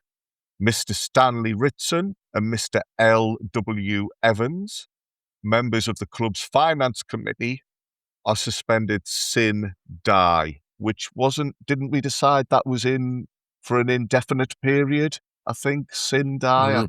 Yeah. Interesting there that it was always Mr. Stanley Ritson, whereas the rest of the board, it was only their initials. I don't know if that was, I think Stan Ritson was a highly respected surgeon, whereas the rest came from business endeavors and had business backgrounds. I don't know if that was a reason, but yeah, Mr. Stanley Ritson was in trouble. And the remainder of the board, Colonel J. Turnbull, Mr. S.S. Collins, who later went on to become a chairman of Sunderland, and his son was chairman by the time Kelvin was going to the semi-final in 73. So the Collins were quite influential in Sunderland history in the years to come. So yeah, S.S. Collins, Mr. J. Reid, and Mr. J. Parker are severely censored. So far as Mr. W. Murray, manager, and Mr. George Crowe, secretary, are concerned, the Commission has deferred its decision. Setting out its charge against the club, the Commission indicates that the starting point of the inquiry was the disclosure of illegal transactions with a firm of contractors. That was what Mr. Smith had tipped people off about. Receipts far in excess of the value of the work undertaken were given to the Sunderland club, and the balance was refunded to the club in £1 treasury notes. The sum involved totaled £5,427, 14 shillings and 2 pence. So that was the main gist of the story. By the end of the day, Ted Ditchburn had returned to Roker Park. He said his goodbyes to the players and staff, but was already making it clear that he was not taking this lying down. He vehemently opposed the whole commission, the whole inquiry. He felt really sore about what he felt was Sunderland being singled out and being made an example of. And at some point, lads, we're going to do a standalone series because we've tracked this over the last couple of months. And I think we found there's just so much detail to the story, so many claims and counterclaims and repercussions. It was a huge moment in Sunderland history. We want to delve more into that. We want to take a proper look at it. But for now, safe to say it had a major impact on the club. Bill Murray there, he eventually stood down not long after. The club were relegated for the first time next season. So yeah, it's a huge, it has huge impact on Sunderland in the coming years. You could argue that Sunderland as a club were never the same again. So we're gonna take a proper look at it at some point and release something. But yeah, that was where we were at on this day in 1957. It was the big reveal as to what Sunderland's punishment was going to be. Yeah, and there's a lot to delve into subsequently, isn't there? So yes, we will do a standalone edition of that because we are almost getting to the end of our on this week, aren't we? We've almost covered the year. We've got 4 or 5 more to go, and we'll have something else up our sleeves for you after that. But delving into the Mr. Smith episode will be one of the things that we do. Now we are going to move on to April the 11th, 1923. Charlie Buchan got a hat trick, but we were beaten 5-3 by Sheffield United at Roker Park. We were actually 2-0 up in this game. Charlie Buchan scored 2 goals. Half time, we were getting beat 4-3, and Sheffield United got another one just after half time. All of the goals were scored within 50 minutes. So 8 goals within 50 minutes, and the game ended 5-3 to Sheffield United. 1977. Sunderland won 2-1 against Manchester United, which got us out of the relegation zone. Kevin Arnott and Tony Towers with the goals on that occasion. And in 1981, Ken Knighton was sacked after a defeat away to Stoke City. I found this quite interesting because in the Stoke City team that day were Ian Munro, Laura Kirsten, who we mentioned last week, Paul Bracewell, Lee Chapman, who got one of the goals, Adrian Heath, and of course Stoke City were managed by Alan Durbin. So in terms of putting the final nail in the coffin, that was it. Ken Knighton was relieved of his duties that night, I believe. Mick Doherty took over, I think, as caretaker for a spell, didn't he? But, Alan Durbin ended up replacing Ken Knighton. Stoke are obviously just Sunderland in disguise because they wear red and white. Well, it's not much of a disguise, is it? Well, yeah, in a poor disguise. But do you remember that it was the case? I can't remember when this must have been. Maybe the 2010s, when basically anybody that had played for Sunderland, so Danny Collins, Tommy Sorensen, they all ended up at Stoke, didn't they, for a while? It was funny, wasn't it? It wasn't the last time. It wasn't the last time that there was the connections. There was so many, wasn't there? There was Dean Whitehead, Kenwyn Jones, yes, Danny Higginbottom, Delap was there. There was pretty much anybody and everyone, wasn't there? Yeah. All right, we're going to move on to April the 12th. Now, we just talked about a Charlie Buchan hat-trick in 1923. On April the 12th in 1913, Charlie Buchan scored a hat-trick for Sunderland at Anfield as we won 5-2 to complete the double over the Liverpool team, which was managed by Tom Watson. Jimmy Richardson got the other goal on that occasion. 1930, we played West Ham at Roker Park. We were 2-0 down in 15 minutes, but 2 goals from Bobby Gurney, 1 from Tommy Unwin, and another from Billy Eden saw us win 4-2. 1963, Sunderland played a game against Stoke, and this was the last time there was more than 60,000 in the crowd. 62,138 were in attendance, and that was Stanley Matthews' last game on Wearside. 1982, we beat Birmingham 2-0 at Roker Park, 2 goals from Colin West. 1994, we beat Grimsby Town 1-0 with a Martin Smith goal. I'm sure this was the game that was replayed after the waterlogged pitch game at Grimsby. I think this was a replay of it. Right. So I remember going down on the bus to this game with a voucher in my hand because we got a voucher after the waterlogged game had been cancelled. And I remember coming back, me and mate Neil were on a bit of a high, and they're going around going, right, who's coming to Southend on Saturday? And we were like, yeah, we'll come. And then the next one, we go, no, we're not going to Southend. Were those vouchers for Grimsby, Martin, were they quite as highly sought after as the vouchers for the 73 Cup semi-final, or was there not quite the stampede to get your hands on them? I'm not sure the girls' pipe band was in attendance, so obviously they had very little to no value. 1999, Sunderland sealed promotion at Gig Lane by beating Bury 5-2. Kevin Phillips got 4 goals and Niall Quinn got the other one. And then for our final deep dive today, we're going to go back to the 11th of April, 1952. And it was a bit of a goal fest at Roker Park, Andrew. There was a goal fest. And like you say, it was April 1952. I thought after the shame of the 1957 saga and Sunderland being hauled over the coals, I thought I would take everybody back to a brighter memory from earlier on in the decade. As you say, it was a goal fest. Sunderland came out 7-1 winners over Huddersfield Town, which I would say is pretty convincing. I don't think you can maybe argue that you've been too hard done to if you've lost 7-1. Now this happened to be our biggest win since 1935-36. And that puts some context to it because that was the season Sunderland won the title for the 6th time. Before New Year, they'd had a 6-1 win. They'd had 2 7-2 wins. They won 7-2 again at Birmingham in April on the day they confirmed the championship. But from that point on and until 1952, they didn't have such a convincing victory. Again, just to put it into the context, in 1935-36, when we won the title, we scored 109 goals. Bearing in mind the runners-up got 61. That is some going.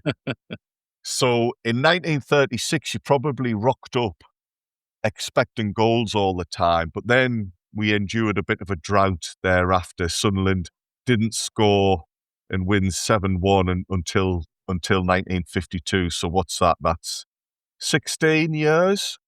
Is that 16 years? Or have I embarrassed myself with me arithmetic? But yeah, it was a long time. It was a long time. Now, Bill Murray, who we mentioned when we were talking about the 1957 episode, he had been a player during that title win and was now the manager. He was now trying to bring those good times back to Sunderland. It was always said about his tenure that on their day that the lads could be top class, yet they lacked consistency. And I think this game we're going to talk about proves that. This season certainly does, because we finished mid-table in 1951-52. We're perhaps one of the more attractive sides in the country to watch, but that's from a neutral's point of view. Everybody spoke about Sunderland and their exciting football. Well, that's all very well and good, but if you're a regular who goes every week, you might get a bit fed up with the fact that Sunderland can do some lovely stuff, but they can also do some pretty poor stuff when they're not in the mood. There was 34,640 people there to see the team in person. It was a Good Friday, the 11th of April, so that, I think, boosted the crowd. The team was as follows. In goal, you had Johnny Mapson, who was Murray's old teammate from back in 1936. He was the keeper. At right back, there was a lad called Maurice Marston, who was a Trimden boy. He'd only made his debut a few weeks before, so he was new to the team. Alongside him at left back was a more familiar name. It was Jack Headley playing there. The halves were Willie Watson, Fred Hall and George Aitken. And how about this for a forward line? Billy Bingham, Dickie Davis, Trevor Ford, Len Shackleton and Johnny McSeveny. So there's some goals in that front line. McSeveny then missed the following day's game down at Fulham because he took a really bad ankle knock in the match and it ballooned overnight. The goals came like this. 25 minutes in, it was a corner from Shaq. McSeveny flicks it on and Trevor Ford smashes the ball into the net. 34 minutes, Willie Watson puts a ball into the box. This time it's a switch around and it's Ford that nudges it on. McSeveny shows a really clever bit of footwork and then finds the inside of the post. Now, at that point in the game, 34 minutes in, he'd already had the clattering and was having to soldier on with a badly bruised ankle. It got worse, and as I say, overnight it really swelled and meant he wasn't able to play the next day. After 41 minutes, Huddersfield respond. A fella called Glazard heads the ball in after we'd lost possession. Mapson does get fingers onto the header, but it isn't quite enough and it creeps over the line. We do respond quickly, though. We get our 2-goal advantage back. Watson puts another cross in. Ford controls it, rolls the ball along the deck. Now, we often talk about how him and Shaq weren't always on the same wavelength. But on this day, they were, because Shaq sees the ball, he dummies it very cleverly, and it ends up at the feet of Davis, who then just scores with his right foot. That piece of control by Ford and that dummy by Shaq basically just takes out the whole Huddersfield defence.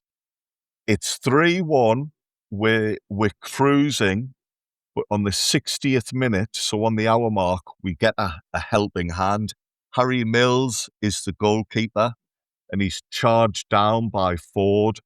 He takes a bit of a whack and has to go off for a period. He does come back on, but the knee injury he sustained flares up. He takes a goal kick and just collapses in agony, and that is his day done. So Jim Glazard then ends up deputising for him. And I mean, it's a pretty busy day for him because he scored at one end and then he goes in goal. I think it's important to note that we were already in control at that stage. It was the days before substitutes, and often it was just down to luck. So McSeveny was able to make it to full time. He was able to continue. Huddersfield don't have that fortune. They're reduced to 10 men. It's particularly bad because it's the goalkeeper who has to go off and an outfield player steps up and fills the void. It was often the case in those days that sides were reduced to 10 men through no fault of their own. But Sunderland had been the stronger team up to that point anyway, so it wasn't like it turned the tide. We were already going in that direction and we're already looking odds on to win. 75 minutes, we go for the kill. Shackleton has a solo run down the left. He puts the ball in. Davis and Bingham, they're both racing for the ball. Davis gets there first. It's a nice, easy tap in for him to give himself a brace for the afternoon. 79 minutes, Shackleton yet again is involved. This time he goes for goal himself with this like long distance curler. And I think he's almost showboating. He knows that Glazard isn't a natural goalkeeper, and he's taking the mick, basically. He's showing no mercy. He's deliberately bamboozling him with this curling shot, to like, he might not have tried that effort had it been a traditional goalkeeper in goal, put it that way. So yeah, he's shown no mercy. He's really gone for their throats. He scores the next one with 5 minutes left.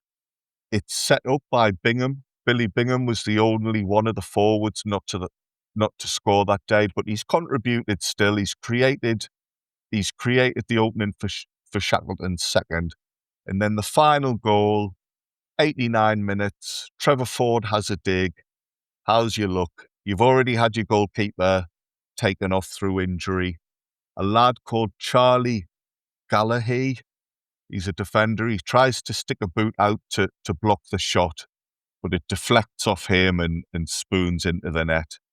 7-1, canny result for Sunderland. Well, probably you could say that I'm understating that. More than a canny result. It's Easter, so the next day we go down to Fulham. We win 1-0. It's Shackleton who scores that day.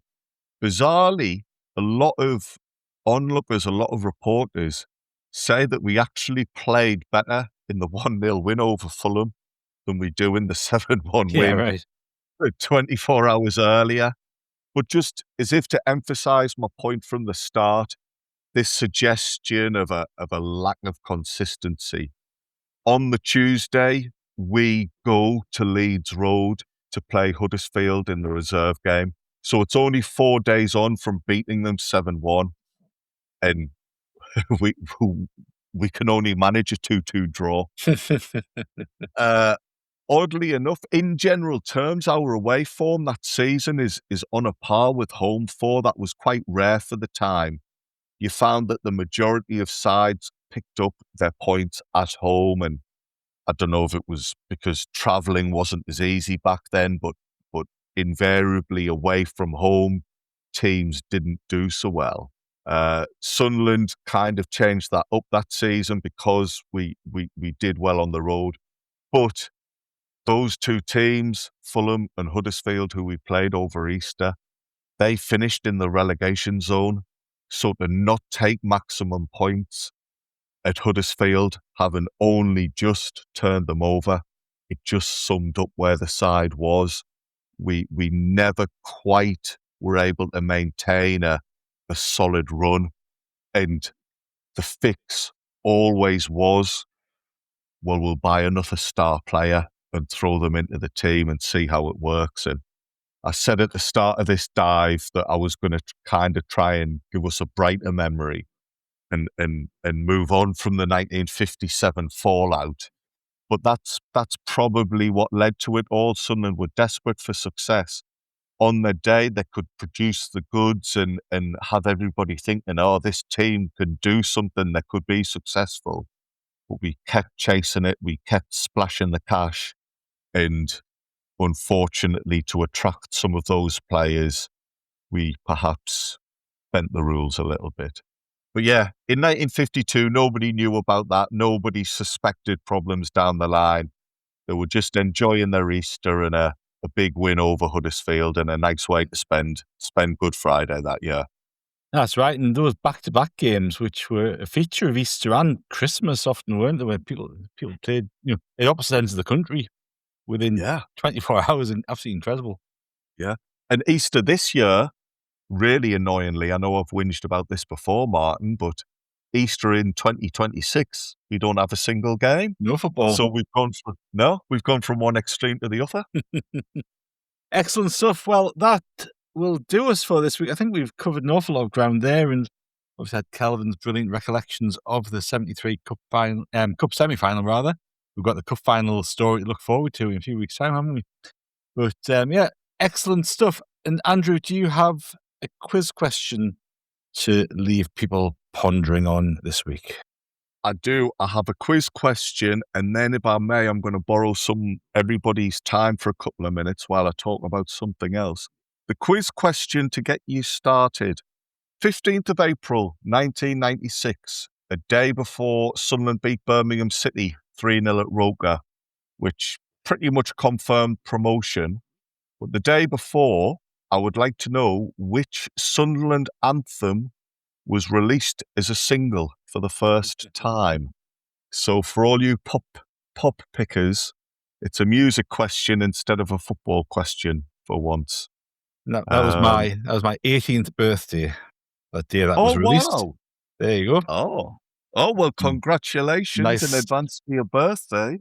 Some nice symmetry there, isn't it? It's quite fitting that was released. Exactly. I like that. I didn't know that. That's excellent. And yes, there was something you want to share with us, something that's going on at the Fans Museum, which I think is really important to talk about.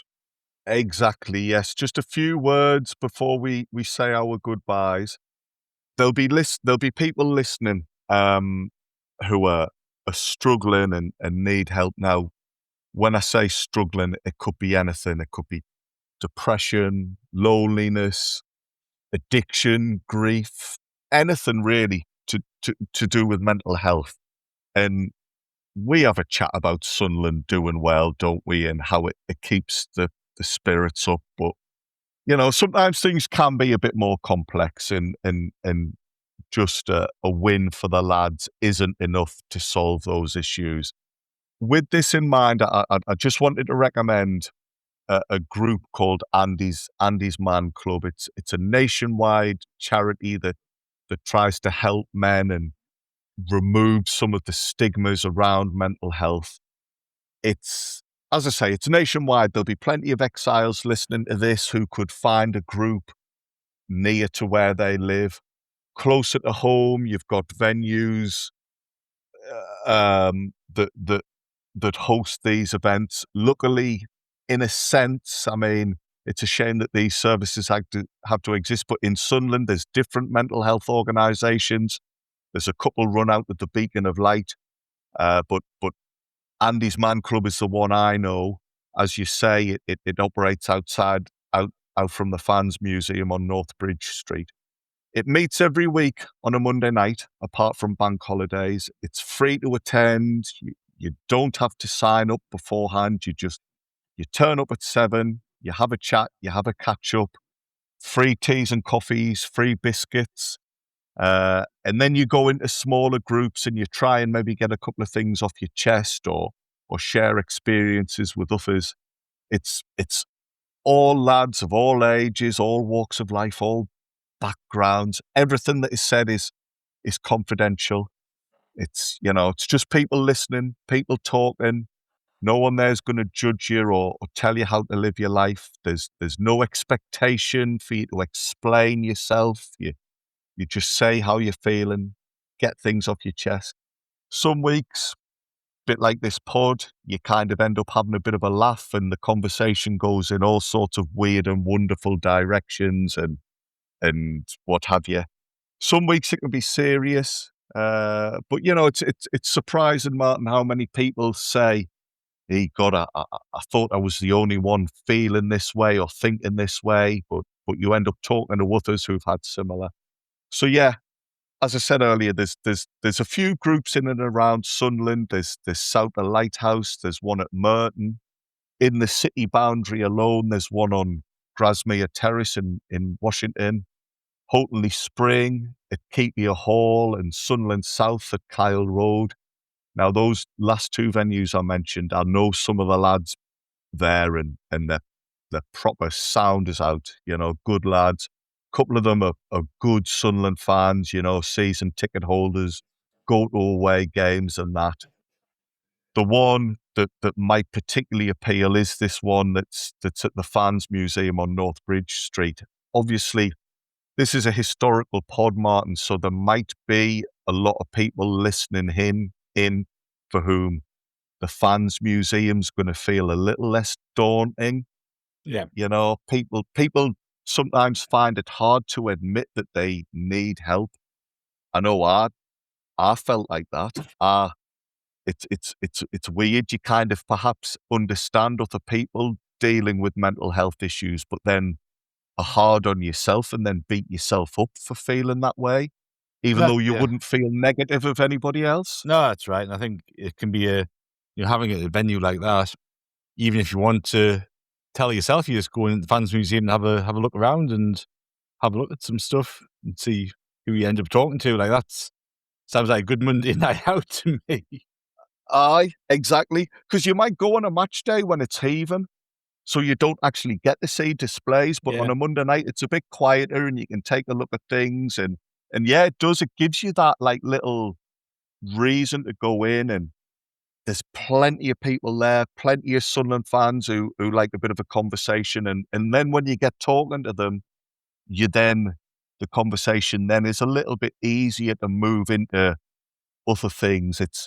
It's not a sterile environment because there's all of this memorabilia on the wall. It's not a pity party. Now, I'm there most weeks. People are always welcome to come up to me and tell me I've talked rubbish on the pod or I've got a historical fact wrong. More than welcome to, if you feel a little bit cautious, just come along, mention you've heard me droning on the pod, and we'll talk Sunderland and we'll talk about the good old days. For lasses, there's a similar thing there on a Wednesday night. That starts earlier. I think that starts at 5:30. That's called Laura's Ladies Club. I've not been there myself, obviously. Even if I was a woman, I don't think I could ever be described as a lady. But I'm told it's a very similar setup. I know some people who've been there and speak very highly of it. So, Andy's Man Club, Laura's Ladies Club, both at the Fans Museum, both safe places. There's no judgment, no discrimination.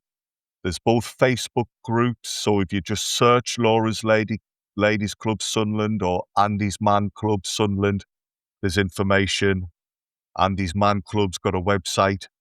By all means, if you email Roker Report, people can forward messages to me and I'll try and answer any questions. So listen, you turning up there might help your life. You might help turn around the life of somebody else. Somebody there might take inspiration from you being able to rock up and have the courage to come in, and a bit like this pod. We're all just here to get through life, aren't we? And have a bit of a chat and, talk about the good times, sometimes talk about the bad times and what have you. So yeah, if anyone's free on a Monday and fancies coming along, you'll be more than welcome. And thanks, Martin, for giving us a couple of minutes just to extol the virtues of the group. Yeah, no, absolute pleasure. And it's such an important thing to promote, to talk about, and to come to and go to and see whether it's you feel as if you've got something that you want to sort out yourself, or you just want to go and help other people there and have the crack and be part of it. And, who knows where conversations lead to, but it's always, I know it's a cliche, isn't it? But it's always far better to have the crack and get something off your chest, and it just helps. It is. I mean, me personally, if you'd described this type of setup to me in the past, I would have just automatically pulled the shutters down and said, not a chance on earth. That just sounds terrible. But, for various reasons, it was a kind of a last chance saloon. So I thought, well, I'm just going to have to deal with it, go.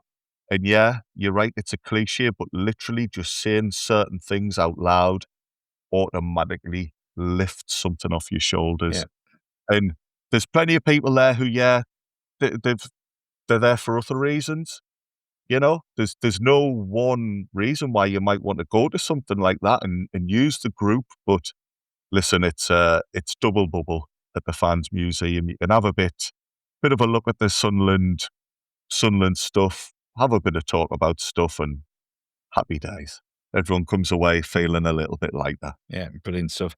Excellent. Thank you very much, Andrew. Thank you to Kelvin as well. We will be back tomorrow. We've got our podcast tomorrow where myself, Andrew, and Kelvin, we take it upon ourselves to select the 14 legends from the list that Sunderland put out. I think it was 46, something, wasn't it, to whittle down. So we've done our best to give our opinion on the 14 that should be recognised with the Legends Way, the new project at the stadium. Of course, it holds no sway whatsoever, and we don't think it does, but it's just a bit of fun to see who we would pick. And of course, after that, we will start all of the build-up to the Spurs game at the weekend. But until next time, it's goodbye from us.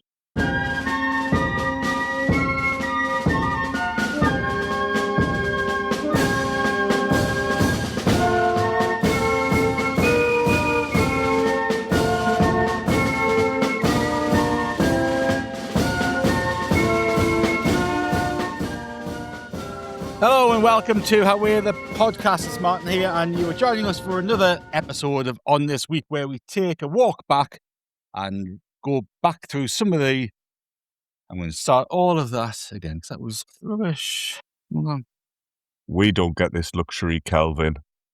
When we say the wrong things, we've got to live with it because Martin's in charge. Well, what Martin does is Martin writes it down and cuts it out when we... Yeah. Andrew, you mean when you say the wrong thing?